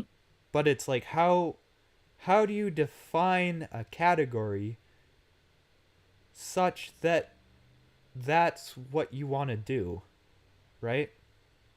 Because Right. it's like this but without that other glitch, and it's like, that seems really, or minimal glitches, or stuff like that. And that's how you get those weirdly specific speedrunning categories. Is people want to do a specific run, but they have to define the rules for the run, kind Right. of.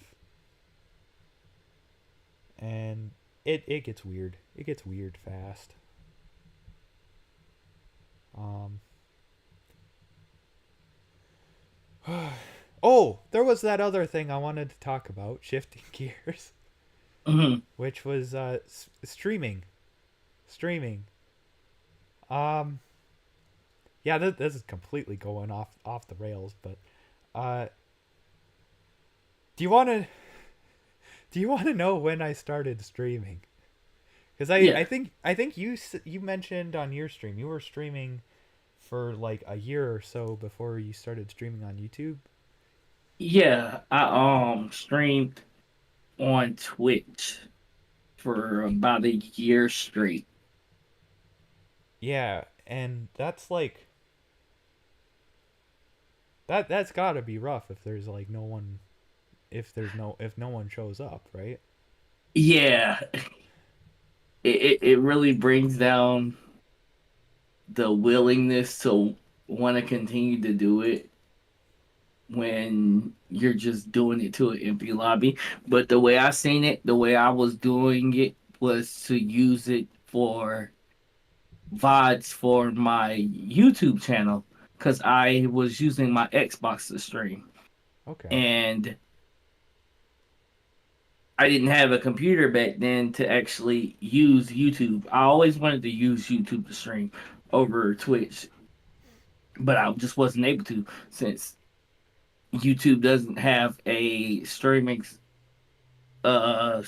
platform for consoles where Ah. Twitch does.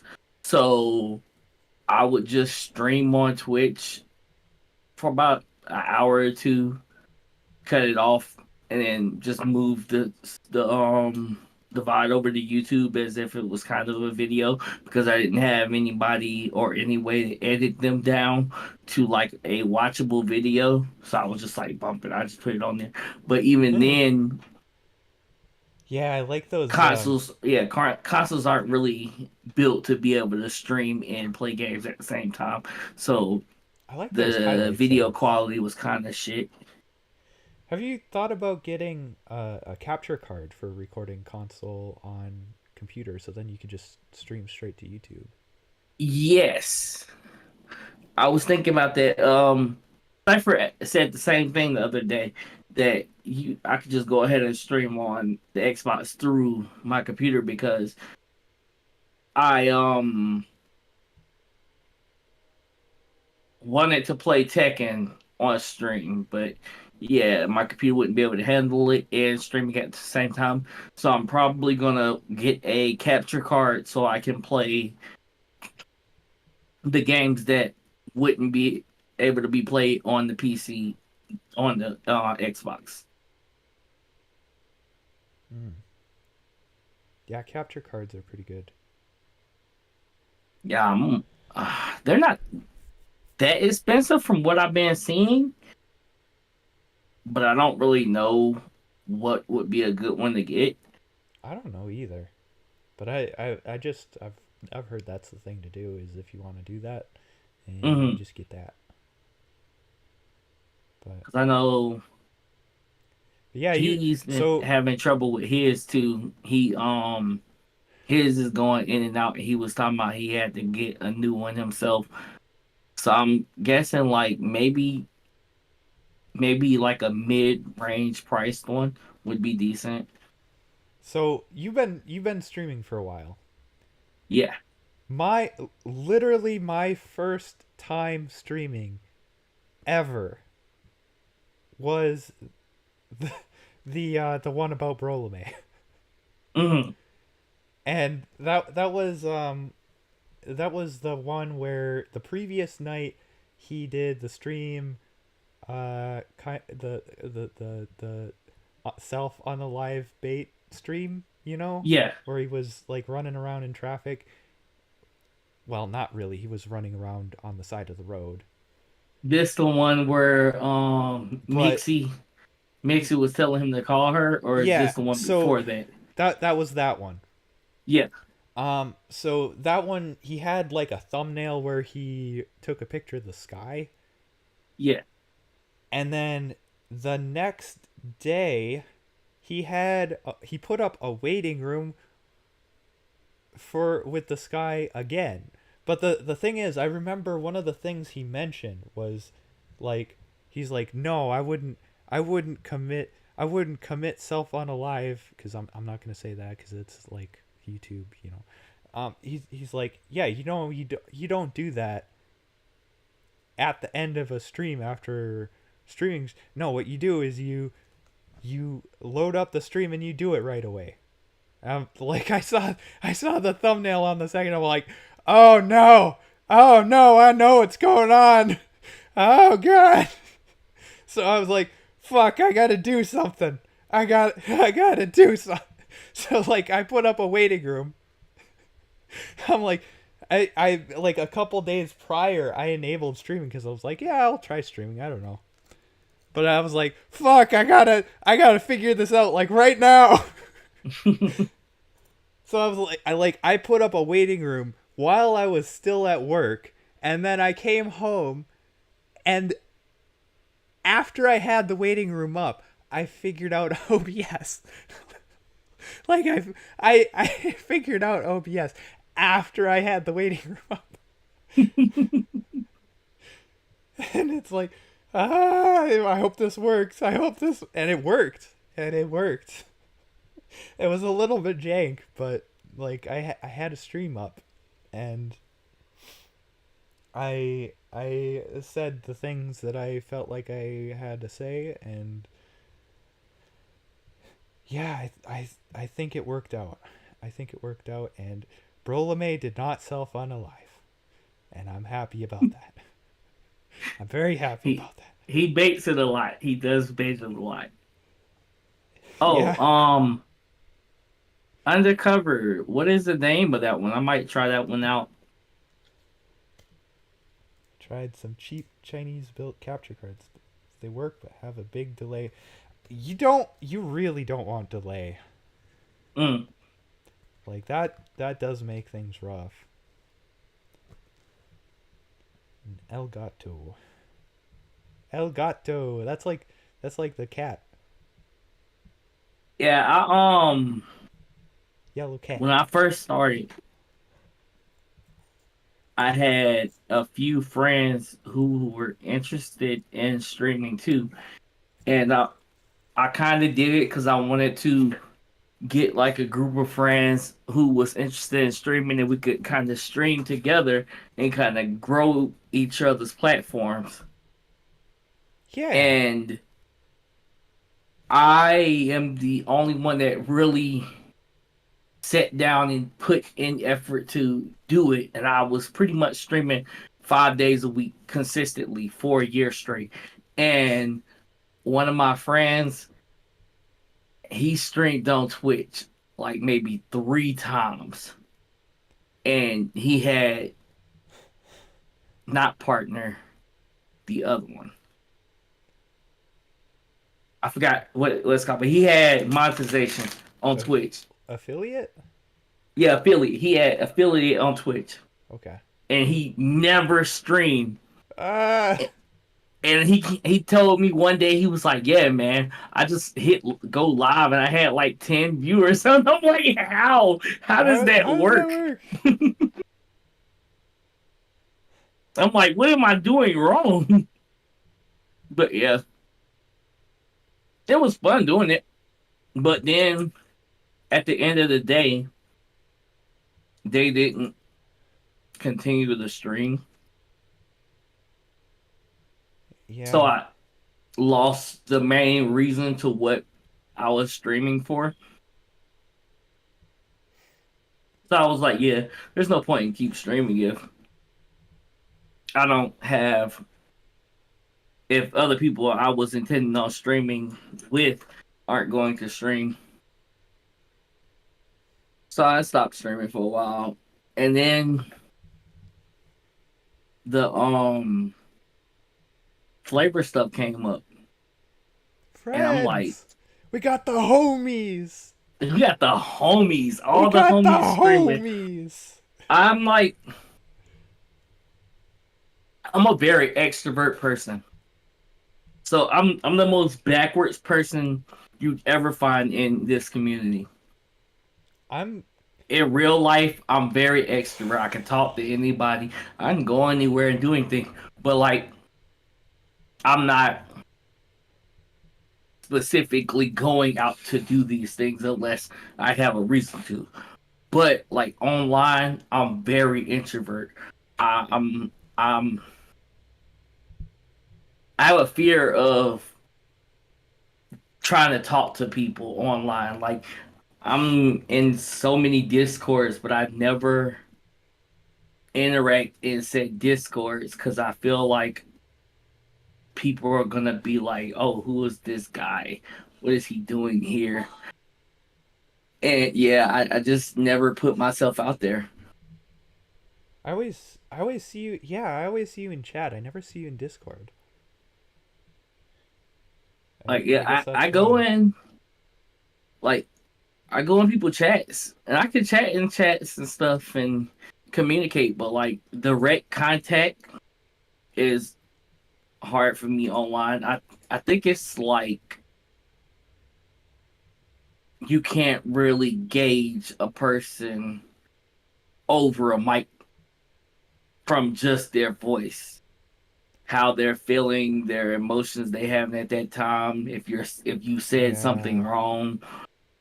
yeah. And I think that is my main issue.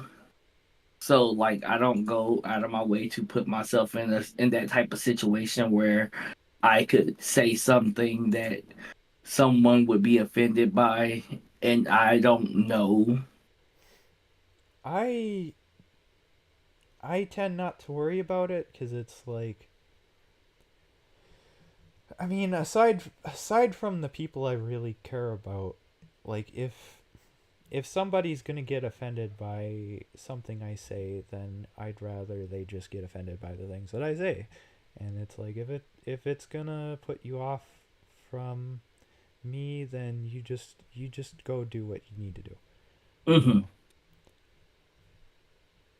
But So after Berlame said what he said, I literally thought the same thing you did. And I was like, I should hit Ox up and ask him, does he want to yeah, do a collab? And hell like yeah, right after I thought that to myself, you messaged me and was like, yeah, you trying to do a collab? And I was like, yeah, yeah, I'm interested in hell yeah, the homies.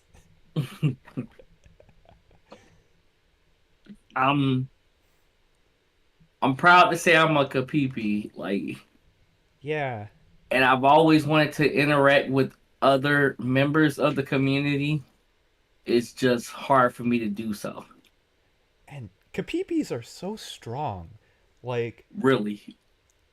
like That you talk to just about anybody in one of the discords or one of the surrounding groups, and you're like, hey, what are hmm you up to? Like you hop in VC and you talk to some person who's hanging out in VC, and they're like, oh yeah, I'm working on a fan fiction. Or they're like, oh yeah, I'm doing some pixel art for Pippa. Or it's like, oh yeah, I'm doing some game development. And it's like literally fucking everybody is working on something. yeah, the Kapipis has to be like one of the most active and strongest communities I've ever seen in the VTuber community. Like, It's I can't even say I know any other community where somebody could just be like, yeah, let's just do a game, create games together for the not only just the VTuber we're a fan of, but their whole company. yeah, it's And like, impressive. It's and it was a lot of people who put in on doing that. and I I think being a part of it has been a really good influence on me Hmm. because I think before I came in, I was at least a lot more stagnant than I am now. I still feel very stagnant, but I'm trying to overcome that. you know, I it felt the same way. it's I I was just pretty much living day by day and just not really doing anything. And now I feel like Pippa and Flavor gave me a purpose, something to strive for, something to achieve at the end of the day. it's inspiration. It's Yeah, very much so. Like hearing Pippa's story, it's all inspiring to yeah, go it's like from the same position that most of us are she just like from me for real, for real. for real, For and just like she's making seriously, it. She's making it, and she it's literally is just making it, and like you love to she see it. keeps numbers every stream compared to like Niji and Hollow Life streamers. Every stream, and it's like that's a big achievement. Because even today, she still be like, "Oh well, it's only a boost in the algorithm. It's not gonna last." And then Oh, you it's look a back, bubble. and it's It's a been bubble. like 6 months, No, and you've been having 2,000 minimum viewers every stream. no, no. It's not a bubble. It's not a bubble. She's got so much room left to go too. Like Yeah, you she know it. copes. She copes hard, Like, but yeah, and she's making it, and you love to see it. yeah, I that's another big thing of what made me love Pippa. The fact that I got to watch the growth from being a one view streamer to being in comparison of numbers of the bigger streamers in the community. Cause like literally she could read every message in her chat at one point in time. And it would be the same like the song says, Manhera Overload. It would be the same people in chat every single day. But now it's like she can't even comprehend reading every single message. And like Oh yeah, Menhera Meltdown by Bloody Overdrive. yeah, I'm Yeah, not like I'm not mad that it's the point now where she can't read any chat. I love that she can't read every yeah. chat anymore. Her chat is so fast now. Yeah, every time we raid into somebody, and You they see their chat just start going crazy and they always ask, Pippa, how do you read chat? yeah. And you know what? You know what else? Like I I watch a lot I watch a lot of these streams on my phone between Flavor and Pippa, and I notice that whenever I watch Pippa, the battery on my phone goes dead so much faster Yeah, because because same. the chat just because the chat lags my phone so much more.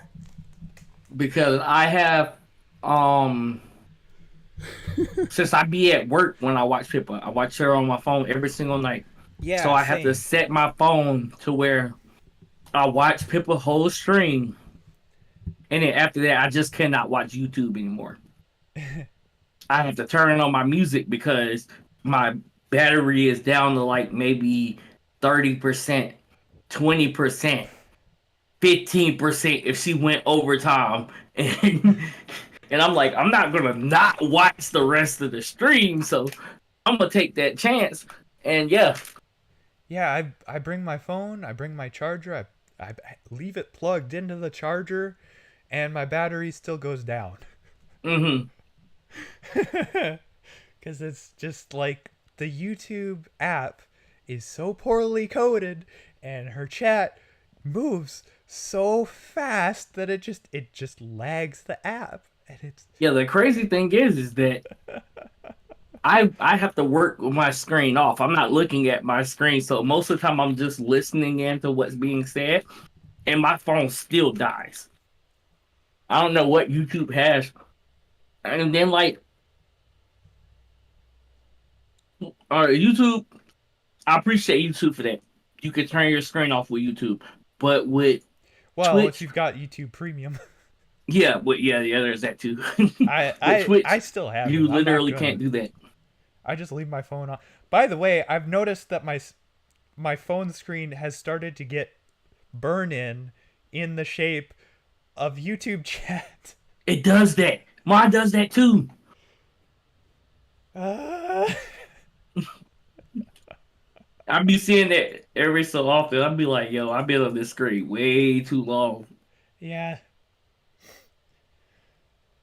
Uh, I I'd have to find it now, but uh, I had the statistics for like how much YouTube I would watch in a week, and it was like I think it was like 70 hours in a week. And I it's like had mine I one time watch at like way too much YouTube. I had mine at 100 hours one time, Yeah. and I show it to people, and they be like, "How the hell do you watch that much YouTube?" And I'm like, "Well, I'm subscribed to a lot of channels, and then I watch a lot of YouTubes. My last seven days is at 62 hours and 33 minutes, Well, you know what? I can pull it up on my phone and I can see. and I am 9 hours and 51 minutes in. Yeah, like it's easy to get to 100 hours, like Time with watched. streams and then like music. Last 7 days, 63 hours and 37 minutes. Yeah, and that's like on a bad week. Yeah. Yeah, it's nothing to get to like 100 hours with so much that goes on YouTube, and you keep up with so much. Like just watching a Pippa stream is minimum 3 hours a day,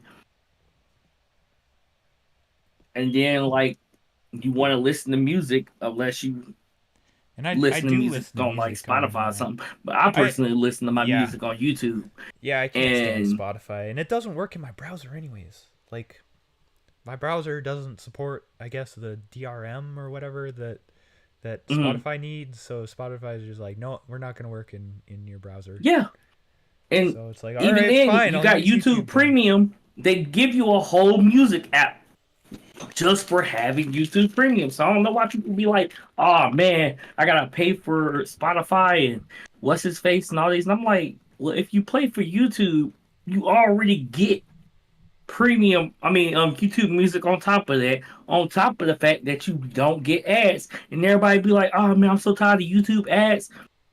It's You like know what you do? $5 a month. You know what You you get a do? lot out of it more than You what you're not find getting out of it.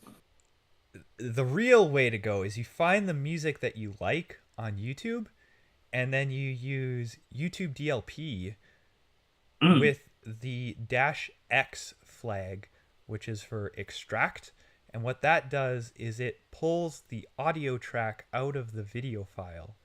So like it'll download the video and it'll extract the audio, and then you just have a like an Opus file or an M4A file or Yeah, the keep music OGG. on your phone.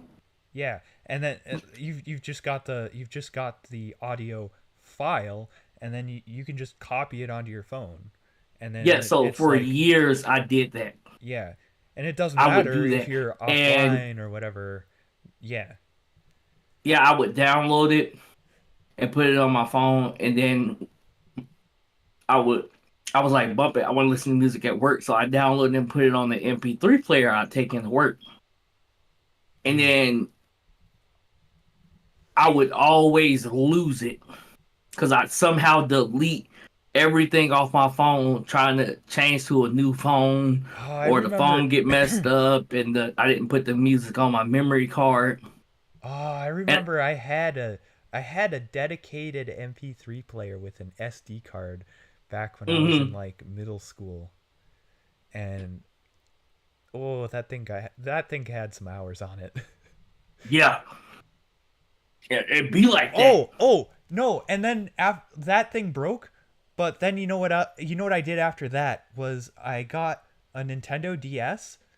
Hmm. This was after I got my desktop at home, which was like a computer that the school was selling Hmm. in like an auction, and I bid like $20 on it, and I got the computer. So I had a desktop from the school, so I could like use the internet and whatnot. Um, and one of the things that I found out about on the internet when I was like on there early on when I was in school was I found out about Nintendo DS Homebrew, which was where you would get a flash cart for your Nintendo DS, which would have like a slot for a micro SD card, and Yeah, you could put ROMs for the Nintendo DS on there. Um, but I didn't like pirate ROMs. I got the homebrew ROMs, which was like where people would make their own games for the Nintendo DS and just put it on there. yeah. So I was like playing open source games on my Nintendo DS. But the thing is, games weren't the only things people made for it because they made like MP3 players for the Nintendo DS. And so like I would put my music on the SD card and put it in my Nintendo DS and then like plug my headphones into the DS and that was my MP3 player. Gotta And get gotta get it somehow. and oh that was fucking awesome. I also had I had an emulator for a TI-83 and like I would use my Nintendo DS in calculus class. Hmm. And that was fun. That was cool. And I remember there were some like music apps on there, or there was like a thing called Nitro Tracker, which I remember playing with back then, but I didn't know any of the like music theory or anything that I know now. Hmm. So like I only really used it for like recording and like pitching up or down samples and just kind of screwing around with it. I didn't really make any music with it. Right. Um, but then at some point at school, somebody stole my DS, so I don't have it anymore. Yeah, it sounds about right. But I've been thinking that keeps coming to mind, and it's like, man, Nitro Tracker that was really cool, and there were all these other things on it that were really cool, and I'm like, man, I should go buy a Nintendo DS on eBay and get like a flash cart for it, because that was really fun to have. I I should do don't. that. You know what? I, After we're done with the stream, I'm gonna go buy a Nintendo DS. I think that's what I'm gonna do. I I never had really any handheld consoles. I've always been like a actual console person. The most I remember ever having was like Game Boy Color Mm. and then Game Boy Advance. And then anything after that, I never really gotten into because I've always been like a Xbox, PlayStation person. I mostly do Xbox, but I have done PlayStation for a little while. But Nintendo just never really did it for me. Our family mostly did Nintendo consoles. Hmm. Um, I think we had a Sega Genesis that someone gave us at some point, but we Okay. I had a GameCube. We also had a Wii. Um, we did later get an Xbox One. That was pretty recent, but like Hmm. we hardly ever actually played it. But Yeah, I think I've had pretty much all consoles because my dad used to really like buying consoles, even if we didn't really have anything to play on them. But he would still buy them just to have them. The yeah, original really fat Game Boy, the really big gray one, we still have one of those in a closet somewhere, just because he wanted to have one. And it's just collecting dust. I had one of the original Game Boy Advances Hmm. until that broke one time because I had it packed in a suitcase with the GameCube, and the GameCube is a cube, and cubes have corners, and corners and LCD screens don't agree with each other. Um, GameCube and the 64 has literally the most unplayable controllers to I ever be made. I gotta say I love the GameCube controller. The honestly the GameCube controller is one of my favorites. Yeah, Um, they tried to go with the regular basic controller build like PlayStation and Xbox was using, but it still felt so small. Even like as a I thought it kid, was really I was ergonomic. like, this is kind of small for a controller. They never they never thought of like for older people to actually use it. And then the 64 controller is just whoever Nintendo came up with that 64 concept should controller have is been like fired on the spot. Nintendo 64 controller is like, do you have three hands? I How the fuck are you supposed to hold that thing?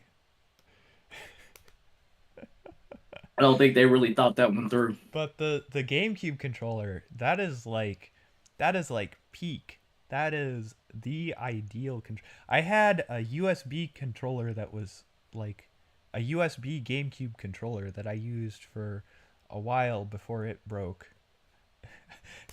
Things break on me a lot. Um, but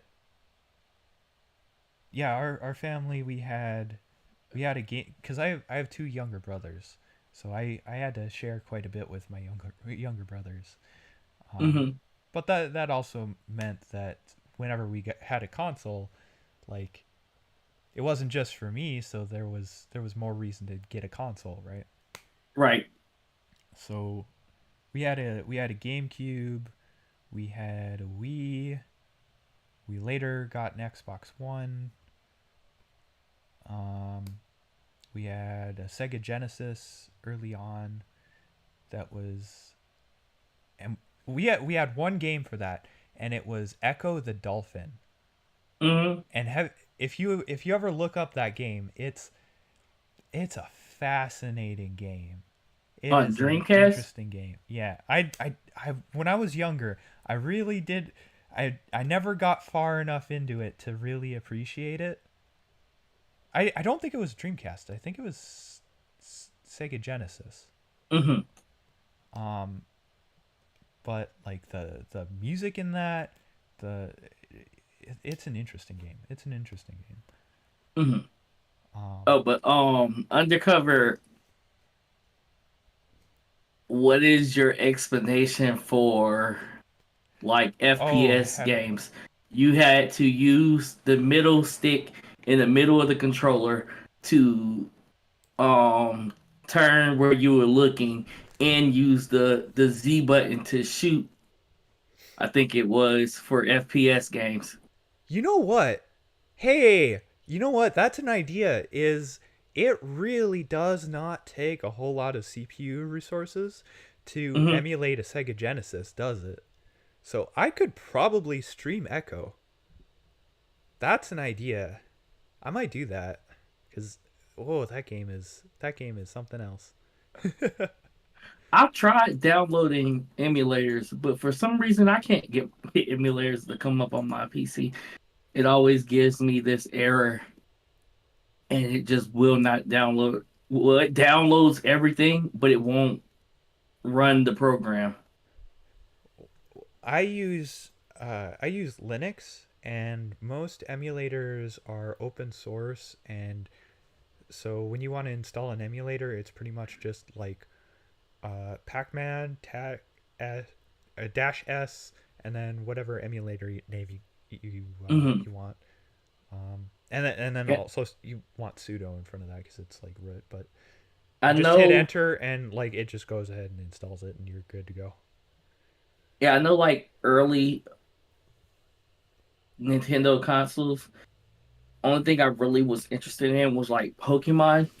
At the start, I played up to I think Black. Black was the last Pokemon game I played, and then I played Legend of Zelda Ocarina of Time on the 64. Is that what? Yeah, the 64. And in the Dreamcast, I played Smash Brothers. I never was good at Smash Brothers, but that would be the one game I would actually play. Yeah, we played a lot of Zelda. Like I played a hell of a lot of like I played almost well, I don't want to say almost, but I played a lot of Zelda games.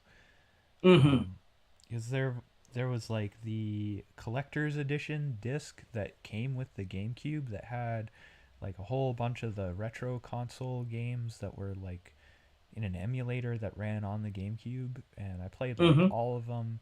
And then there was Wind Waker. I had that on the GameCube. I had and then I also had Twilight Princess on the GameCube. And then for the Wii, we got what was the name of that one? Skyward Sword, which was not It, good. is that the new one or is that the last one? And then the latest one was, or there's the latest two, which was Breath of the Wild and Fallen Kingdom, which was the sequel to Breath of the Wild. Hmm. Which those two I haven't played, but they do look pretty good. I would really like to play them, but I don't have a Switch, so I'd have to get a Switch if I wanted to play those. I think, or figure out some way to emulate a Switch, which I think a Switch is. I'm not sure, but I think it's one of the more fairly CPU intensive things to emulate. So I don't know if that would run on my laptop.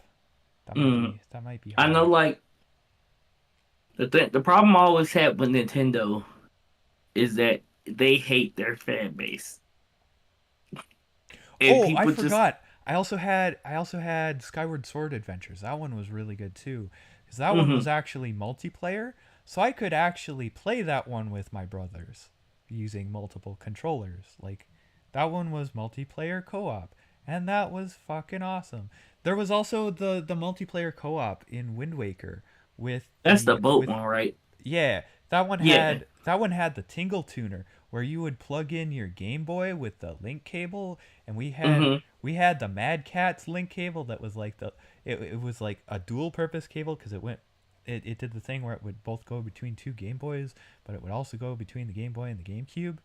And so for Wind Waker, you would to do multiplayer co-op, you would have one person playing as Link normally, and then you would also use the Tingle Tuner to dial up Tingle, which you would have the other person playing with the Game Boy plugged into the GameCube, and it would have like the HUD with like the things that Tingle could do and like fly Hmm. around the map and shit. And like I would have my brother do that, and like some of the things we would do would be like playing hide and seek, where he would like run Tingle off somewhere, and I would like try and go and find him. And oh, that was fun as hell. That was so much fun. That was the Yeah, coolest thing. I remember using that for the Pokemon Stadium, because Pokemon Stadium would use that cable to allow you to play your Game Boy games on Pokemon Stadium, and then Pokemon Stadium used it to play the Game Boy Advance games. I mean, Pokemon Stadium 2 used it to play the Pokemon Game Boy Advance games of Pokemon. I didn't have Pokemon Stadium, but I did have both me and my younger brother had Ruby and Sapphire Hmm. for the Game Boy Advance. Hmm. Um, but we also had this thing for the GameCube called the Game Boy Player, where it was like this brick that would screw into the bottom of the GameCube, and you would put a Game Boy Advance game into it, and it would let you uh, play the Game Boy game on the TV through the GameCube, Hmm. which was really cool. But that would also let you use the link cable to use the Game Boy Advance as a controller to play a Game Boy Advance game on the GameCube. That's pretty cool. Um, But I remember at the time I also like I would take the GameCube with me to a lot of places because like we would go like out to the hunting shack or like to visit grandma and grandpa or various places. And I had this tiny little black and white monitor that was basically almost exactly the same size as the GameCube itself, and I would Mm-hmm. set it on top of the GameCube and plug plug the cables into it, and that was like my TV for playing games whenever I was at home. The I destroy your TV. But it was in black and white. It was in Mm, black and white, and I remember this because there were some puzzles in uh, Four Swords Adventures on the GameCube right. where there in that game you play as four different links and each one is a different color, and there was this one enemy where it has like four heads and each head is a different color, and you have to hit each head with that particular color of link. And it I was playing it in black and white. Literally impossible task. But and like years later I was thinking about that and I'm like, wait a minute, hold on a sec, what the fuck would you do if you were colorblind? It's like, huh? You know, a lot of games design around like color coding for puzzles and things, Hmm. and it's like sometimes you can't really, you know, if you're colorblind or if you've got a TV that doesn't show color, You're just that screwed. that information isn't really all that helpful, is it? Right. I know games have recently started to implement colorblind settings into them for those people.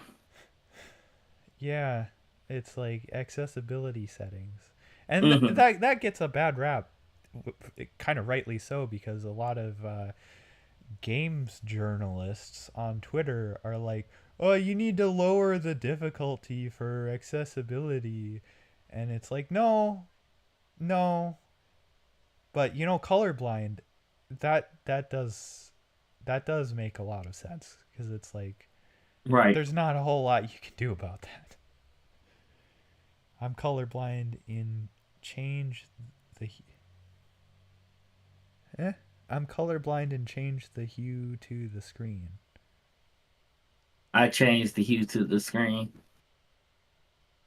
Oh, so like if you're like red green colorblind, you change the hue around. So if you're trying to tell the the colors between red and green, it's a different color. Then you can actually tell the difference. Is that how it works? I don't know. But yeah, color and the thing is, there's a bunch of different types of color blindness. There's like red, green. There's I don't know all of them, but I know one of them. There are people who have monochromatic color blindness where they just can't tell the difference between any colors at all. It's just there's white and there's black and there's the different shades of gray in between, but there's no hue information at all. Hmm. Yeah, change the hue a bit. So red and green. Yeah, I think red green color blindness is the most common, right?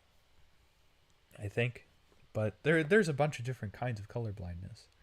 And there's of course there's also people who are deaf, and there's people who I don't know all of it, but there's a lot of different things where it's like, yeah, you're playing the game, but it's like there's there's certain things that you can't it gives you a little bit of trouble. Gives you a little bit of Right. trouble.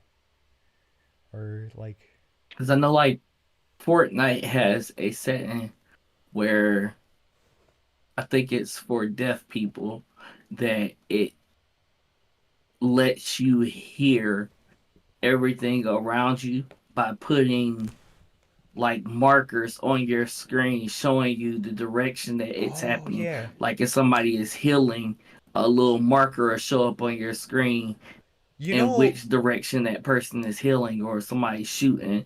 It shows you where those shots are coming from. I remember Minecraft has that.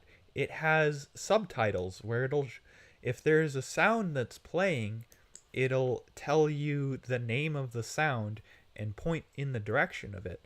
And Hmm. I always like I'm not deaf, obviously, but I always turn that on anyways because a lot of the time where a sound is far oh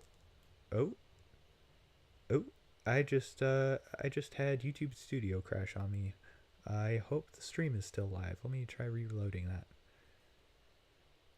Uh It should still be running. It's running on my uh side. okay, I think I'm back. I think I'm back. Yeah, the tab just crashed on me. Let's see what stream health stream health. Okay, so OBS didn't crash. It was just my tab with YouTube Studio. Where was I? What was I ranting about?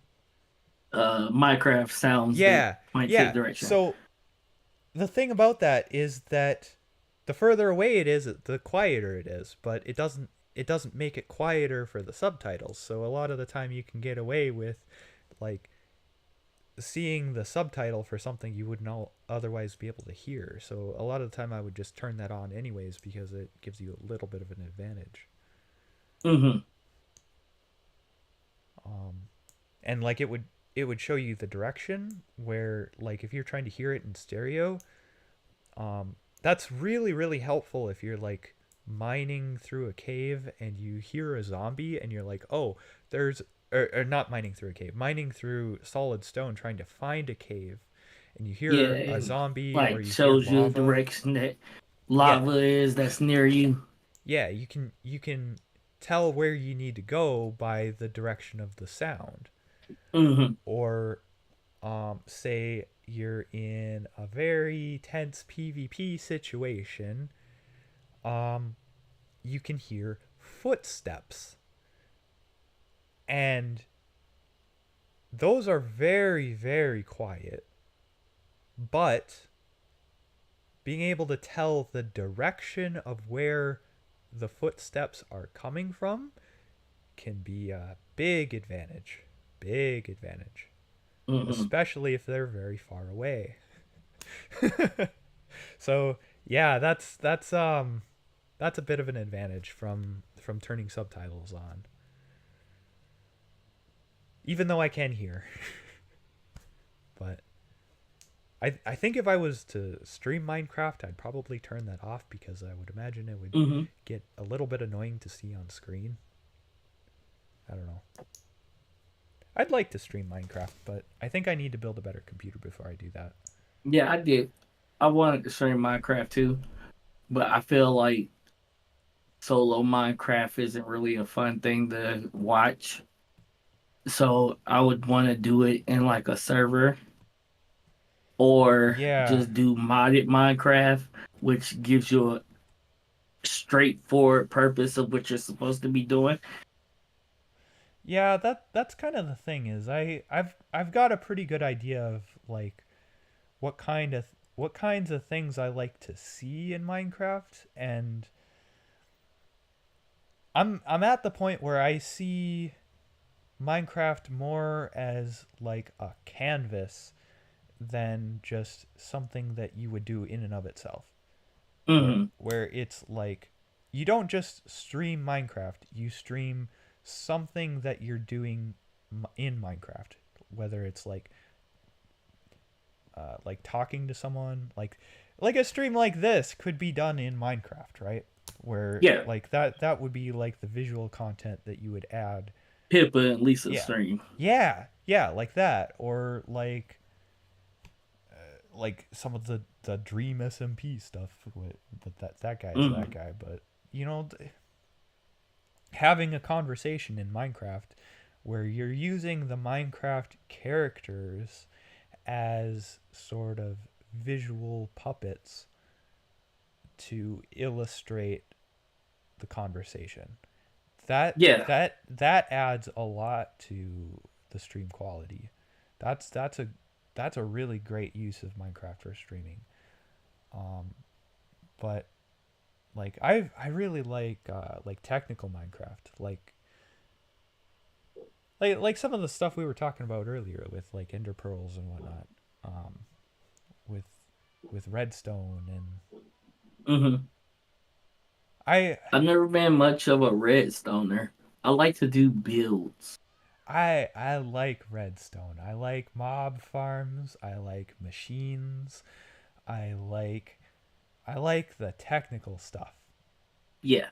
But I wouldn't really want to do that on stream because it's very slow and very Hmm. methodical, and it would get boring on stream very quickly. But that's kind of the sort of thing that I like to do in stream, or not in streams, in Minecraft. But I'm not sure I'd want to stream that. If I were to do that for streaming, what I would do is I'd do like short updates on stuff like Yeah, I that. know it's like depending on the community that you will build up, if they want to see that. Because I know it. I watch a YouTuber. He's a part of the Hermitcraft thing I was talking about earlier. His name is Mumbo Jumbo, and his Oh, I main like Mumbo thing, Jumbo. Yeah. yeah, his main thing is a redstone, and I he streams just doing redstone sometimes, and people come in and watch that. Yeah, I like his videos, but I don't watch his streams.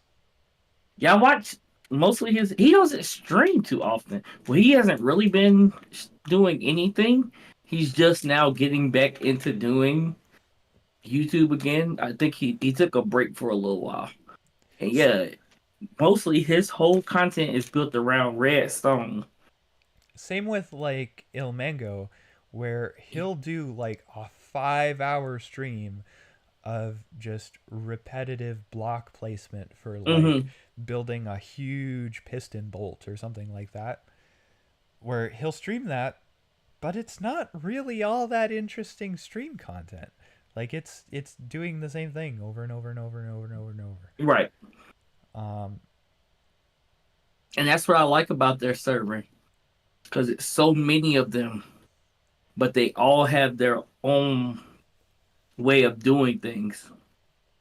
It's not really too much. You go to one video and see one person doing something, you're not gonna go to the next person and see them doing the same thing the previous person does because they have so yeah, widely minded scope that's of things over each person. that's kind of contrasting with like the SciCraft server, because the SciCraft server everybody's doing technical stuff, Hmm. but the technical stuff that they're doing really fascinates me. Like it's some really wild stuff they're doing sometimes, but they're all kind of doing similar stuff. Uh, Whether it's like mob farms or other sorts of, I remember this one from where they were doing RNG manipulation back when the server was still on 1.12. And like they built it and then they brought other people over and it's like, hey, check this out. And then they turned it on and just like the same single individual mob spawning in the exact square every single tick over and over and over again, because they built a machine to manipulate the RNG to make it have that outcome. Right. And all the other people they came over to react to it and are like, holy shit, what did you just do? Stuff like that is just fucking great. I remember how Tango Tech built the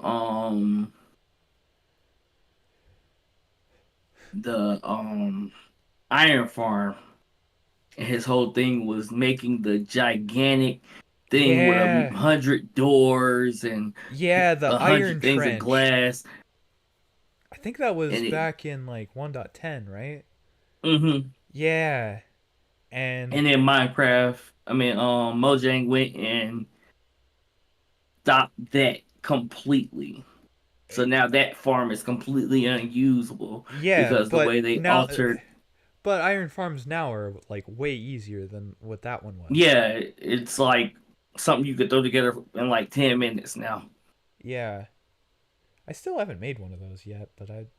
Yeah, it's the bring a zombie close to a villager and it instantly spawns a iron golem type thing. Yeah. And even if they broke that within like 2 3 weeks, somebody had already broken that mechanic. Uh huh.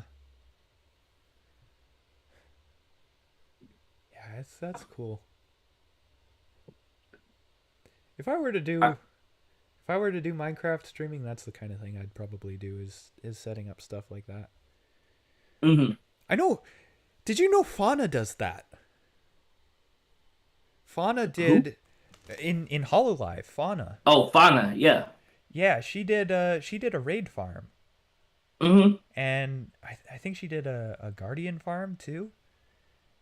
And it's like I didn't really watch her stuff all that much, and then one day that showed up in my recommends. I'm like, wait, what?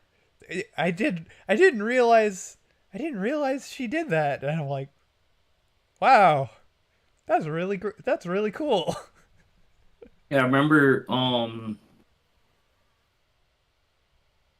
Ame did the original PPP after she found it in the JP server. She came back and made the PPP in the EN server. And like, I don't think it's like the most efficient thing, but I'm not the time she put in to do it, the PPP. it came out really good for the amount of effort she did to actually do it. I think like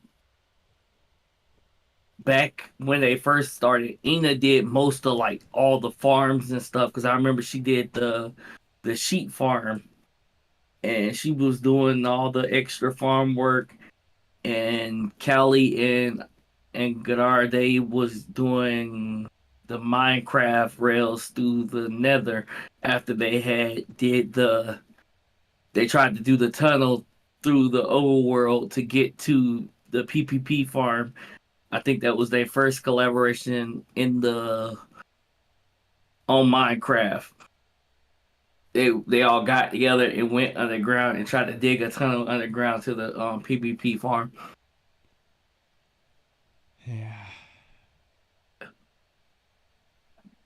Do you remember? Do Oh you remember when they first had the portal between the Hololive EN server and the Hololive JP server? yeah, I think it took them a lot longer than it should have for them to do that. That But was neat. That was cool. I Like, like that they did that.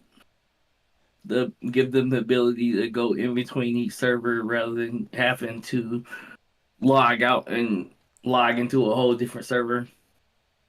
It made it more accessible to each branch so that they could interact more with each other. I think that really opened the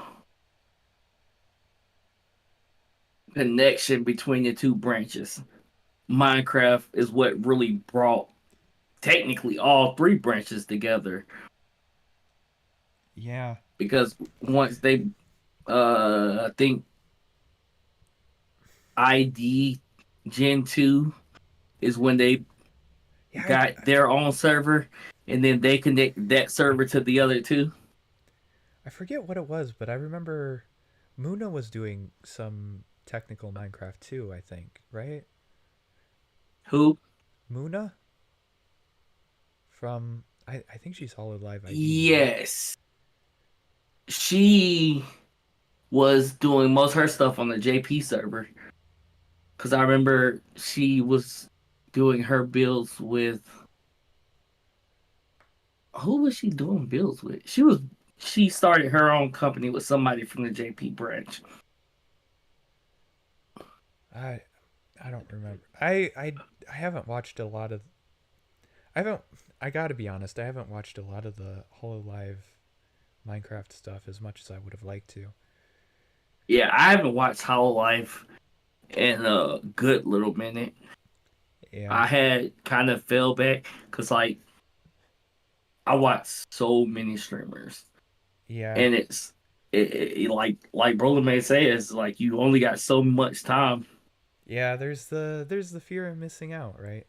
And it's like right? you choose to watch somebody, that means you're watching somebody else. And I Because really, really, really want to watch Brolime. right, Because he swears up and fucking down he hell, he's doesn't do anything interesting. that He's people want so to watch, but like interesting. all of his streams are always interesting. He's Like, never doing nothing that I gotta be just honest. At the start, I was kind of like an ironic fan because there were so many people that were in the thread just like shitting on him because, oh, he's male. I'm not watching a male, and I'm like, I saw his stream. And I'm like, man, fuck you guys. He's doing well. you know, I'm like, right. you know what? Fuck you. I'm gonna Oshi Brolame. Fuck you guys. So Yeah, I've never been and on that side of the internet. but like he's actually doing really really well. So it's it kind of went from being ironic to not being so ironic because he's actually really great. So nah, fuck you, Brolame aunties. He's actually doing well now. Fuck you. Like, yeah, he's also one of the high effort shit posters. Yeah, yeah. Like And he puts he so much always effort everything in. he does tells a story. Yeah, Even when he's not doing anything, and it's it's still him telling a story. it's creative and yeah. He just goes missing off the internet. Everyone's like, "What happened to Brother Man? What has he got going on now? What is he cooking?" The And then I know where he pops up doing a driving stream. I'm no, driving like across the he country. comes back up. He comes back up. Oh, yeah, this time, but the fucking the the jail arc, right?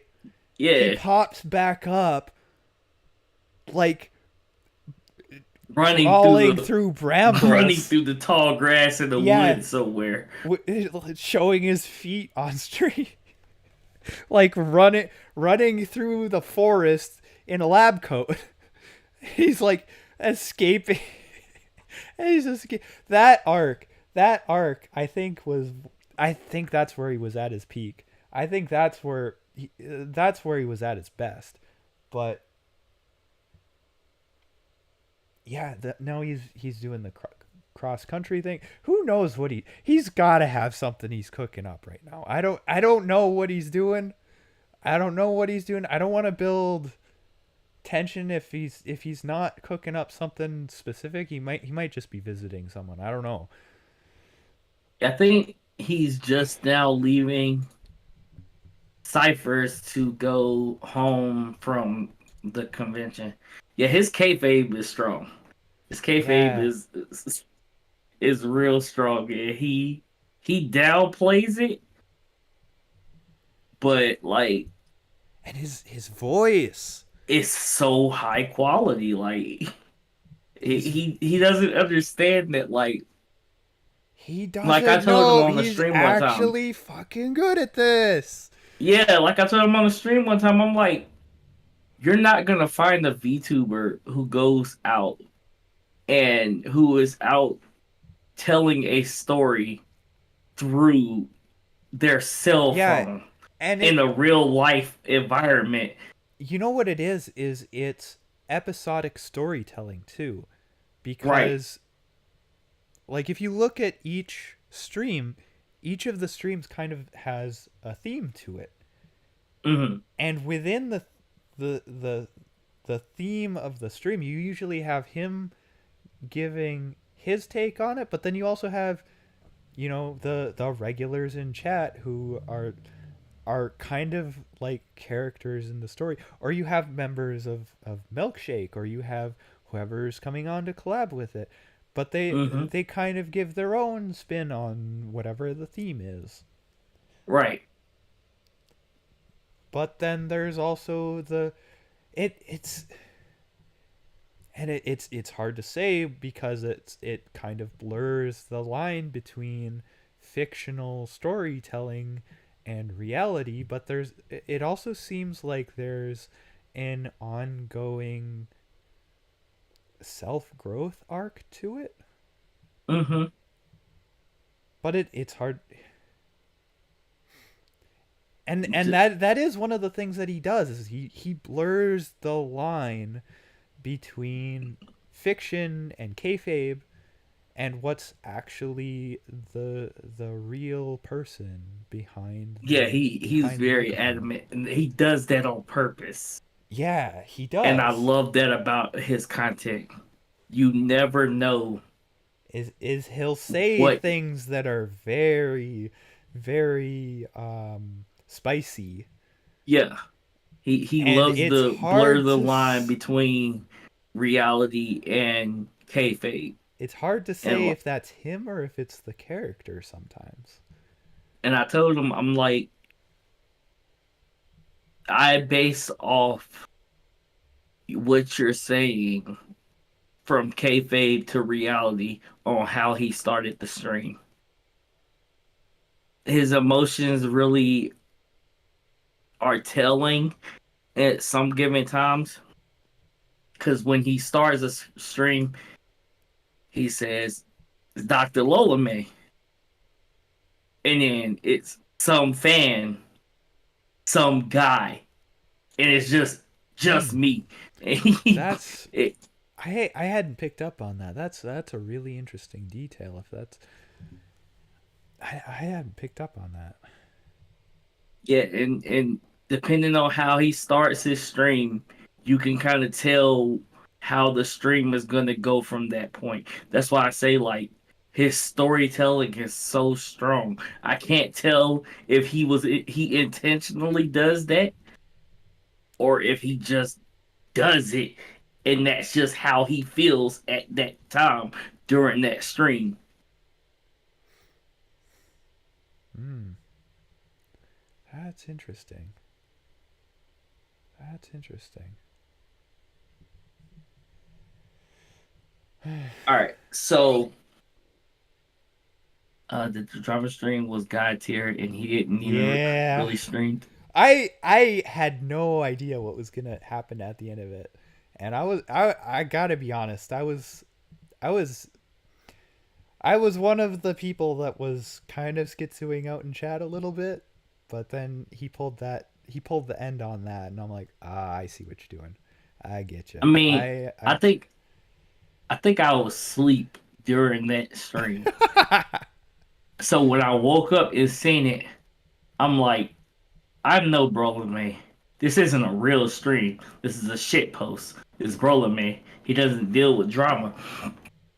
And then I skipped to the end past the timer, and yeah, he was like, "Yeah, I'm Brolin May. I don't deal with shit. I don't deal with streams. I mean, I don't deal with drama." And ended stream. I was like, "Yeah, that's just Brolin May." yeah, I was there for it live, and I was like, I knew he was gonna do something. I knew he was gonna pull some kind of shenanigans with that, but I wasn't quite sure where he was going with it. But That also leads into my another one of my questions. What's your thought on the flavor tag? oh, that's a spicy one. I I do have I do. How much do I want to say? How much do I want to say on stream?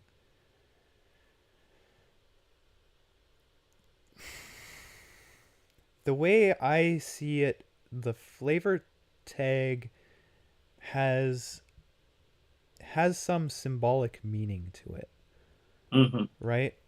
Like say you're a fan of a VTuber, right?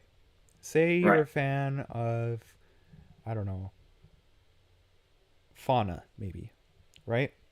Yeah. and you're like, yeah, I'm a big fan. I'm a big fan. I'm gonna show off how much of a big fan I am. I'm gonna get a shirt. I'm gonna get a Hololive shirt with Fauna on it, right? Hmm. And you go and you show it off to people, and it demonstrates that you're a fan of this, right? Hmm. And let's say you run into someone who's a bully who doesn't like Hololive. You run into someone who doesn't like Hololive.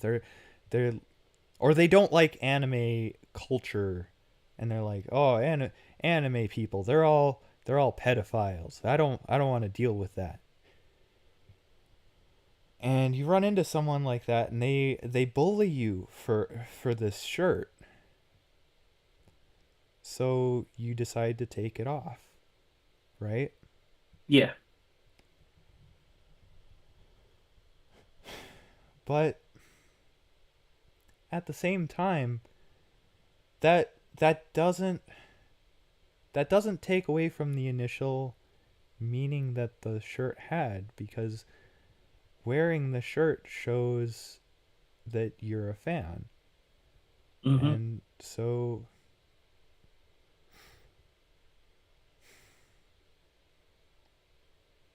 that's kind of how I feel about it. So I was a little out of the loop because I don't know. Well, at that time, I wasn't a part of any like the flavor, actual flavor discords. So I didn't know particularly what was going on. All I knew was that Nicola went up and was like, I'm going to Yeah, and not that be and that that's streaming a as much yeah. as I figure I should. And if anybody else want to take up the identity, let me know and I'll stop being the identity. And I personally went to her and was like, I don't think you would have to do that because Flavor's an open source community. Anybody can be any person in Flavor. Yeah, Even in I've the I've context that which Brolame was low line before, Kino Line picked up Lola May. She went to Brola Man was like, is it okay if I become Kano Lime? And he was like, yeah, that's fine. Even then, he himself was willing to not be Lola, Lola May. So Sawa could be Lola May. And Sawa was like, well, I'm my own person. I wouldn't need to be Lola May. So they both took up the the persona and they collab together as the same persona. And even then, that told a story, which me personally, I enjoyed. I took that storyline and added it to my character, my persona. My lore is that after Flavor was created, the it created a multiverse, which anybody can be any member of Flavor at any given time. mhm. And I am a creation created by one of the multiversals versions of Lola May. So I love the concept that anybody could be Lola May. Anybody could be Nicola. Anybody can be Donna. Someone's trying to pick up the Donna persona Yeah. now. And Donut is technically not Donna anymore, but Donut technically is still Donna. But someone is picking up that. So I told Nicola, I was like, yeah, even if you aren't able to do it as regularly as you think you should, any content is better than none. The fact that you hit go live one time and try to stream puts you above over half the people on Twitter who are just V tweeters who have never hit go live. And then Yeah. after that, um, the Curl Company did the tweet, and she went to them and she was like, "Well, I'm gonna still be Nicola." And then I think like the next day or the day after that, the Curl Company was like, "Yeah, we're taking down Flavor," which they didn't really explain. So everybody was like, "What just happened? Why is Flavor closing down for everybody?" And then at that point, most of the people had started taking Flavor out of their names. But by then, I had already created my persona, so I went ahead and I was like, "Well, I'm not in Flavor for anything that would go on in the situation why people would take out Flavor out of their name. I'm in Flavor because of my Oshi and the people that already built up what Flavor is today. I respect those people enough to keep Flavor in my name. So I still have Flavor in my name." Yeah. And to go back to the analogy, right? Like with say like a fan shirt of say fauna, right? Hmm. There are there are legitimately, you know, some fucked up people who are fans of VTubers that you like, right? Like if there's a you know an actual pedophile that's a fan of your favorite anime, are you gonna you know stop being a fan of that, or are you gonna stop telling people that you're a fan of that because it's like you don't want to be associated with it, or you know it, and it's like, or I don't know, it's weird. Yeah.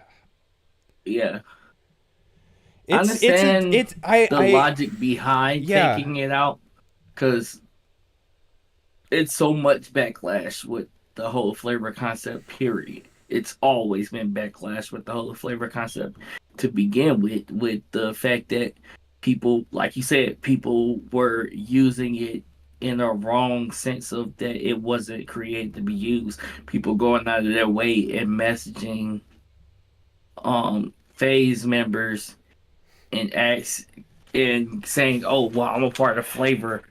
Communicate with me." That Yeah, was what really put Flavor in a bad lighting from the jump.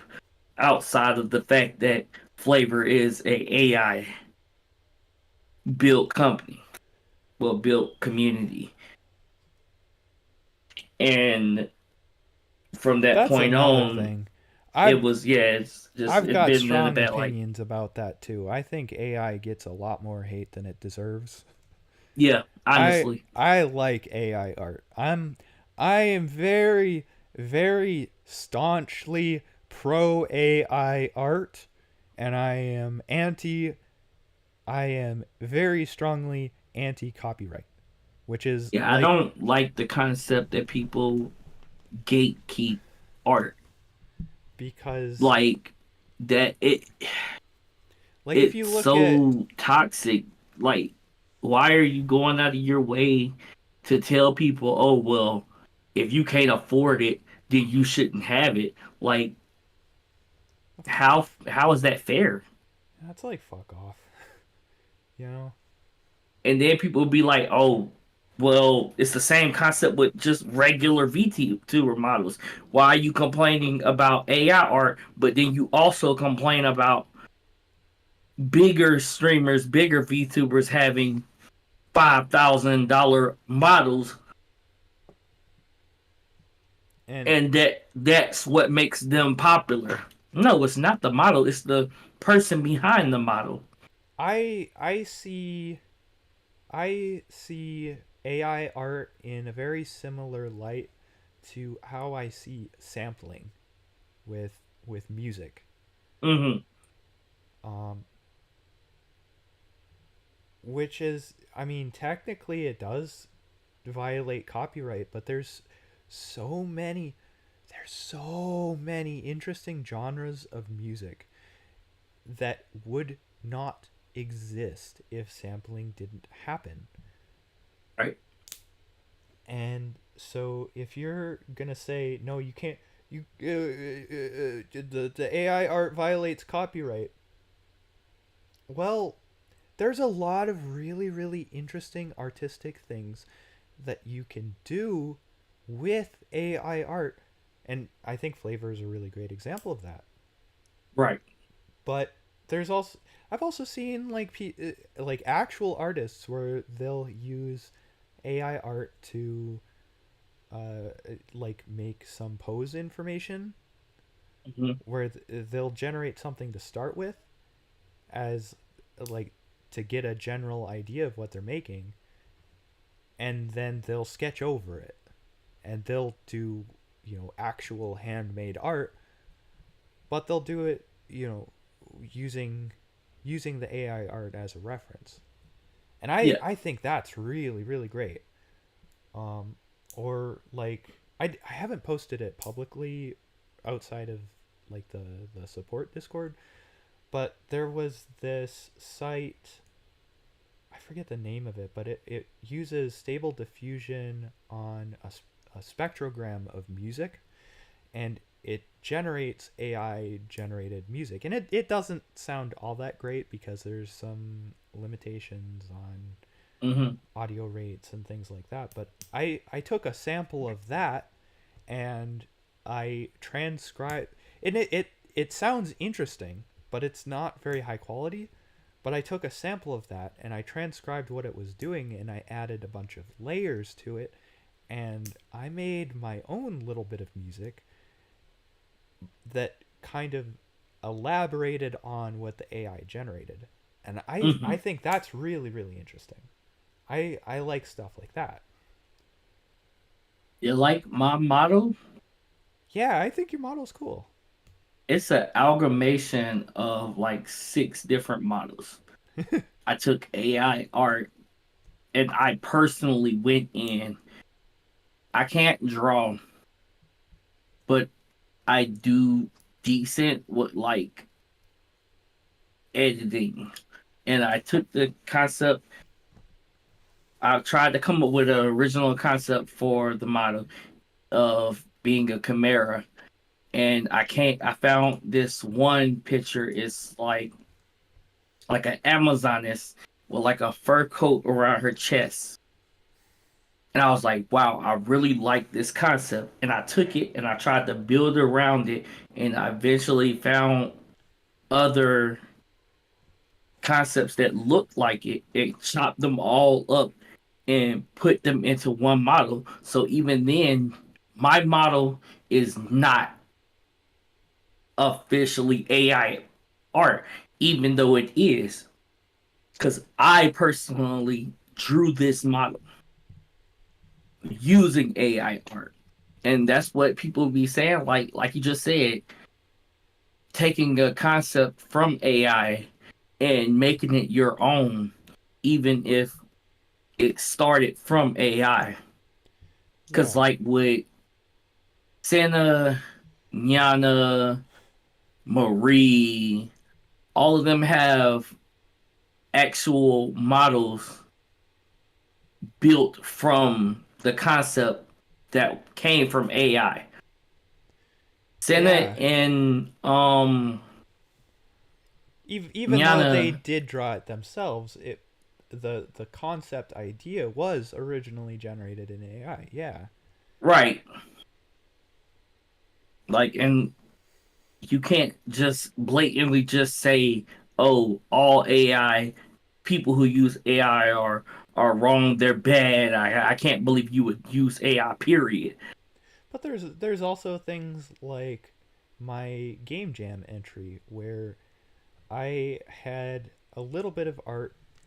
Like again, I don't have a proper gaming computer. I asked undercover Lolicon Mm, for help for this. Um, but I had him prompt me something for the title screen, and then two Pippas, one with the mouth open and one with the mouth closed, because my game was like a trombone hero clone. I don't know if you saw it. I Um, think so. where I when you would watched the whole temp stream. okay, yeah, then you did see it. So when you would click to sing, she would open her mouth, right? Mm, I there's no way in hell I could draw something like that. And right. the game jam lasted for 4 days, except I had work the first 3 days of the game jam, and I made the entire game in 1 day. Um and even if I had like an actual artist I could ask for help, there's no, and I would be happy to pay for it even, but there's no way in hell you would get 3 pieces of art in that amount of time. Like that would take literal months if I were to commission it, right? Right.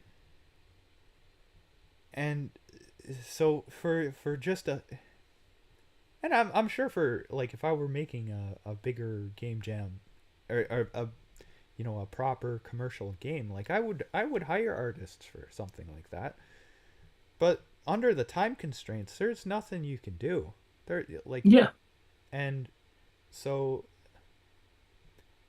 that make it increases your capabilities just sheerly by the speed at which you can make something that looks good enough, you know? Yeah. Undercover. But It's just that's the main reason, and I feel like those same people that say that are the same ones that like are saying get over it, have money, do better in life. You shouldn't have this allocate if more time even though you have a fucking job, 3 days of a game jam, of a 4 day right. game jam. That's, even if I had the whole 4 days to have someone do art for it, like, You there's wouldn't have no, enough time to even finish it, no, even if they did. Yeah. no. Like, the only way that's possible is with AI art.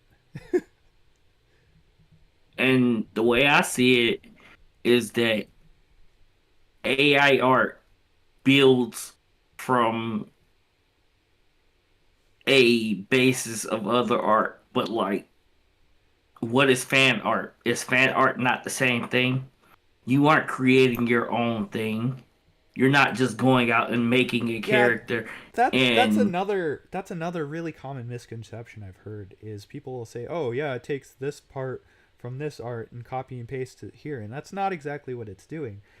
What it How it works is it's training weights of a very big nonlinear equation, hmm and that set of weights is your model, and then when you're generating art, you're sampling the model, like you're picking a point on, you're treating that model like it's a mathematical equation, and you're picking hmm out a point from it.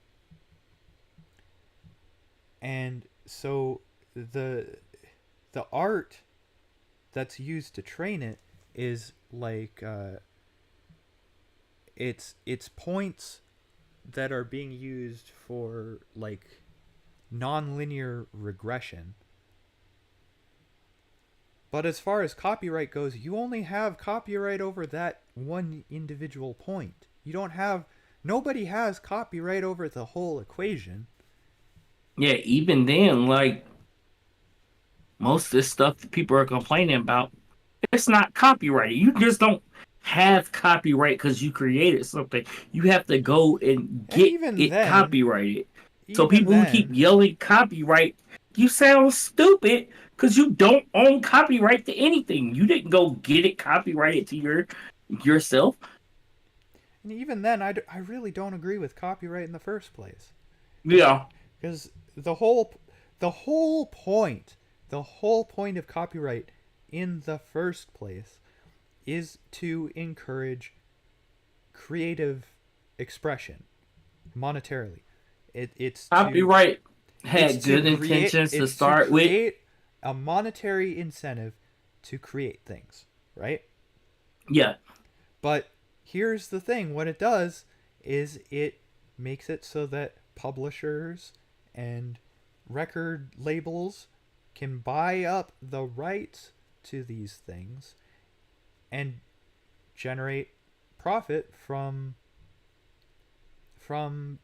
intellectual property rights that only exist because of copyright. And so as a creative person, there's two routes you can go to generate revenue. There's residuals, which is like getting royalties from things, and there's commissions, which is, getting commissions, or like something like Patreon, where they're basically commissioning you to do whatever you want, right? Hmm. And the thing about copyright is it only really creates the incentive through residuals, uh, through royalties, right? Right. If you're commissioning something from someone, it does you don't really need copyright to protect your ability to do that, to make money from that, because whether or not copyright protects your rights for that, people are going to pay you to make those things anyways. And if you look at the breakdown of, like, I don't have the stats on hand for this, but if you look at the breakdown for like who makes money on residuals and royalties and whatnot, it's a very, very small percentage of artists, of Hmm. musicians, of people who do creative work. It's most people, the vast majority of people who do artistic work are just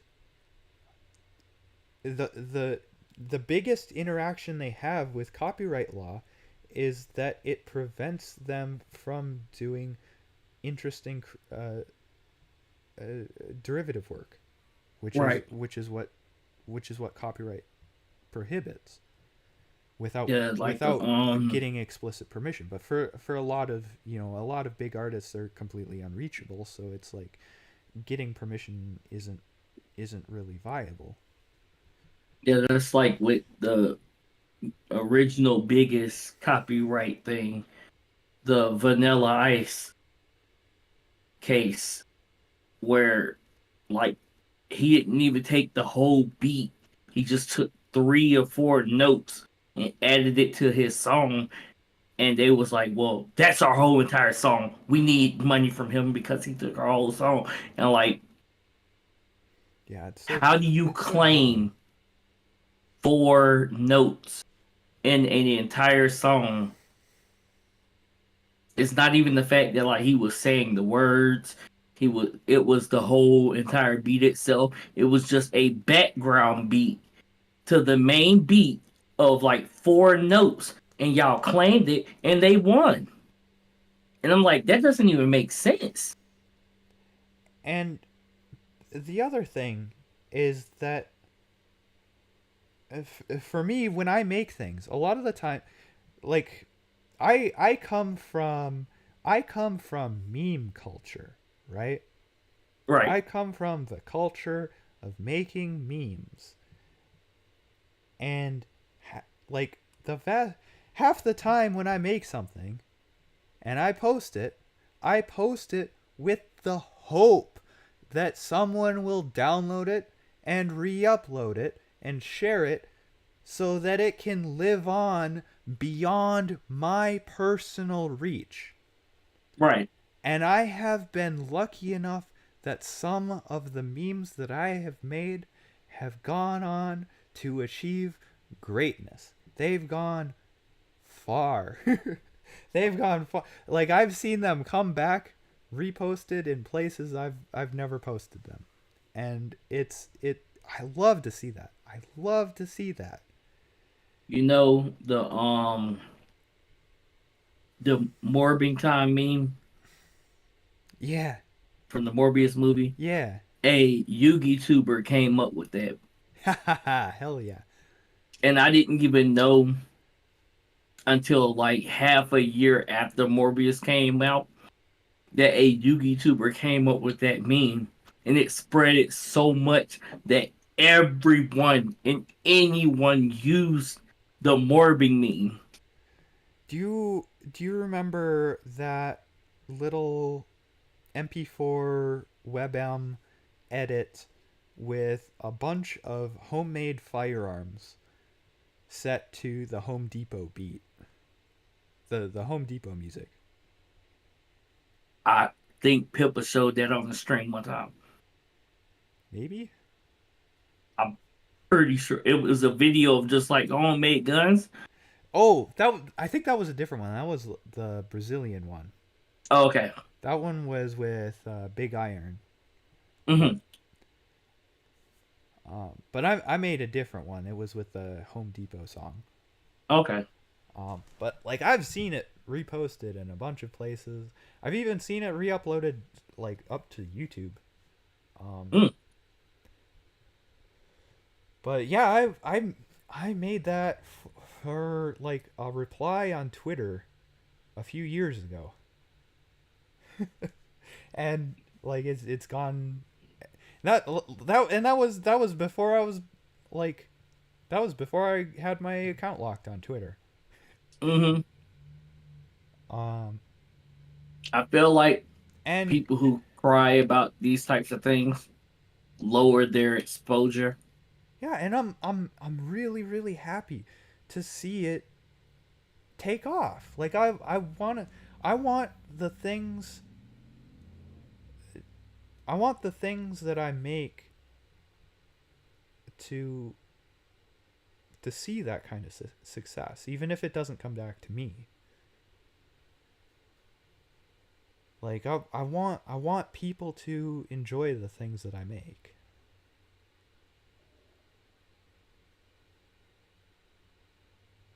All right. And and So and you know what, if someone takes something that I make and they make something else, I think that's even better. I think that's like the the greatest form of flattery. living on through history, Yeah. even from your original work, it's moving on to the next person so other people can see it. Yeah. All right. So last topic. So I got to get ready to get off in a little bit. All right. Um, what is like your main thing you're going to be interested in streaming? Oh, that's I'm still trying to figure that out. I'm still trying to figure that out. Cuz I do like games, but I don't want to do boring gaming streams where it's like you ever have that where like you pull up someone's stream and they're playing a game and maybe they have a VTuber model, maybe they don't, but it's just them like down in the corner and they're just sitting there and there's gameplay happening, but like it's just the gameplay. Right. That's the last thing I would ever want to stream. I don't want to do stuff like that. I really really don't want to do anything like that. Um but you know, I like doing music, although I'm not all that great at singing, but I like editing music, you know, although it's really slow. It's a slow process. Um I really like programming. I'm really good at programming. Um, if there's a there if I get a better computer, that opens up a lot of doors because I'd really like to do more stuff with AI. Like I don't know if you saw any of the AI vocal stuff, like the AI covers, right? Yeah, I've been looking into them here and there. I really want to make some of those, but I need a computer with a proper GPU before I can do that. I think. Yeah, that's the main Um, starting point when your computer just can't handle what you want it to do. I did do some like hand cam stuff with machining. Um, I don't know how much I want to do with that because I don't know I don't know if people are really interested in that. I don't I re, I want to make interesting content. Hmm. I want to make stuff that people actually want to see. Right. Um, and I know that that kind of goes against the idea of making stuff for yourself, but I I don't want to do anything for numbers, but I do want to do things that people would like to see. I want to make content that's compelling, that's interesting. Hmm. And even if I do like machining stuff, if it's not interesting to do machining stuff, I'm not sure I want to stream it, right? Right. But uh, I might do more stuff with like 3D printing or something like that. Um, I don't know. Maybe I might do some React Andy stuff. I don't know how much people want to watch that or don't want to watch that, but I I I'd like to think I have some interesting takes. I don't know. Hmm. I mean, there's always something for everyone as long as it's consistent and you're doing what you're known for doing. There's But always someone who's willing to watch. I do like reading stuff. I don't know. The I like reading spicy documents. But you know, maybe something I might do is reading stuff from the community. Like I know there's some capipis out there with like blogs and fan fiction and Hmm. stuff like that. Um, and if there's interest, I'd be up for reading some of that. You know, I think that'd be cool. That's it. You know, I want to support the homies, and I know there's a lot of people's projects and things that I kind of feel don't really get the attention that they really deserve. And for what they're doing, I'd like to do what I can to maybe put a spotlight on some of that. If you know, for A what I can resident do, you drama know, tuber. We have one of those. resident drama too. Yeah, I don't know. I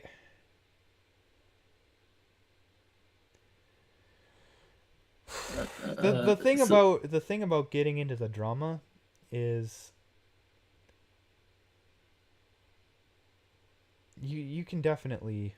you can definitely hurt people by doing that, and Hmm. I really don't want to do that. I don't want to step on people's toes, you know? I kind of want to go into it, but like I feel like. Like I remember the first time that first stream people were I my thumbnail was like, "Let's talk about this guy." I was like, "Let's talk about Lalame." And the stream I actually did was more like, "Hey, I've been watching Lalame for a while. I think he's gonna do something sketchy, and I really appreciate having him around, and I really hope he doesn't do that." You know. Hmm. But I remember when I posted the thumbnail, or when I posted the link to the waiting room based on the thumbnail and based on the title, I think people were thinking I was gonna do DramaTuber stuff and I was gonna like shit all over Lalame or like dunk on him or something, and that's absolutely not what I would want to do. Right. I I really like these people. I really like I appreciate the effort that goes into all of this. And Right. the absolute last thing I would want to do would be to step on anybody's toes. Same. So DramaTuber, I don't think so. I don't think so. You know? I had the ideal of maybe doing that because I feel like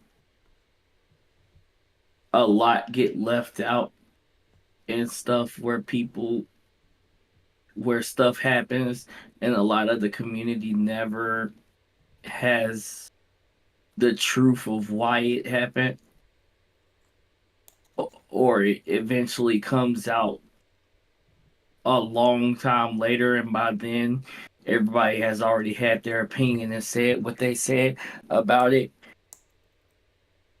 And I feel like it shouldn't be that way. Like you you should be able to take it from that point and go have your own opinion from it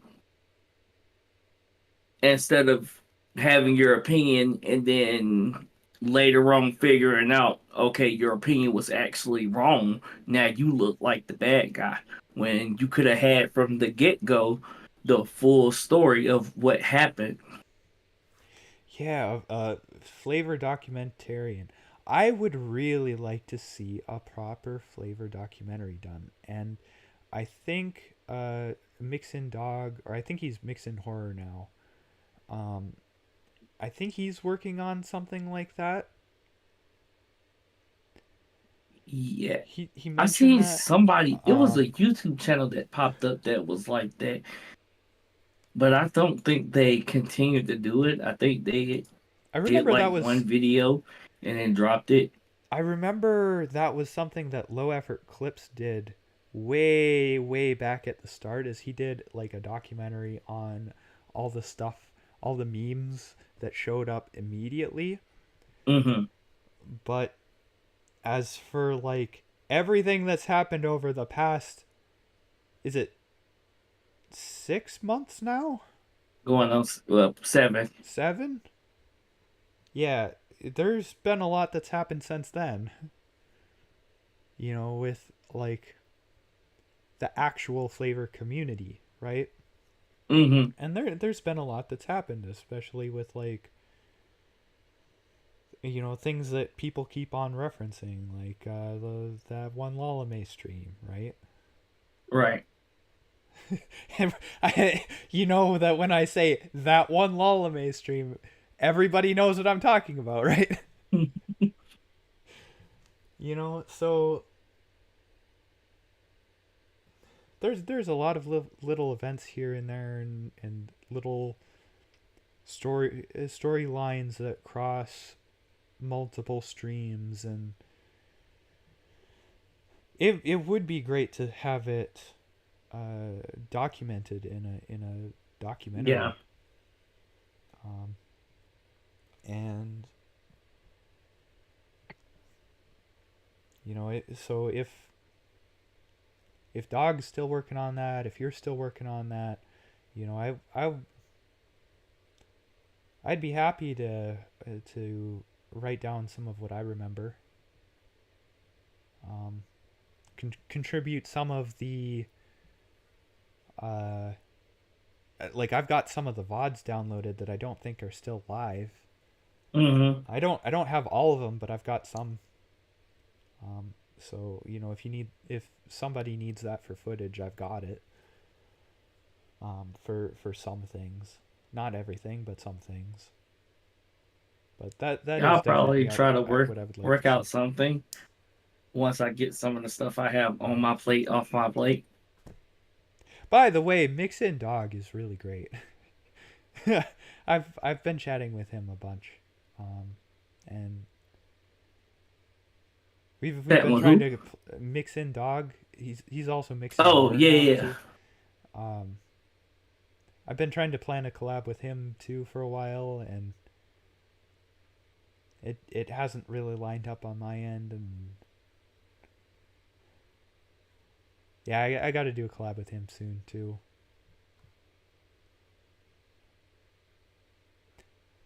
Um, Well, you want to go ahead and wrap it up here? yeah, should we wrap things up? Yeah. Uh, do you want to do the parasocial name rating, or should I do it? You go ahead. You go ahead. You go ahead. All right, John, thank you for coming. Undercover Lolicon, thank you for coming. Uh, Melopanine, thank you for coming. I think that's everyone. Thank you. Uh,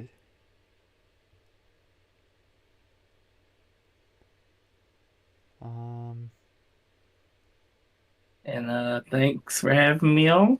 yeah, thank you, Dead Mac, for coming on, or Stare Camido. All right. It was very enjoyable chat. Yeah, this is cool. Um, we hit go live. Just hit the button. Yeah, I gotta hit go live more often. This is fun. Yeah, I'm gonna work on it. Yeah, But yeah, I'll see you later. as they say, Otsu star, Otsu Otsu star, ox, Otsu, Otsu character maybe. Otsu character. Otsu character. That works. Yeah. All right, I'll see you guys later. Bye bye.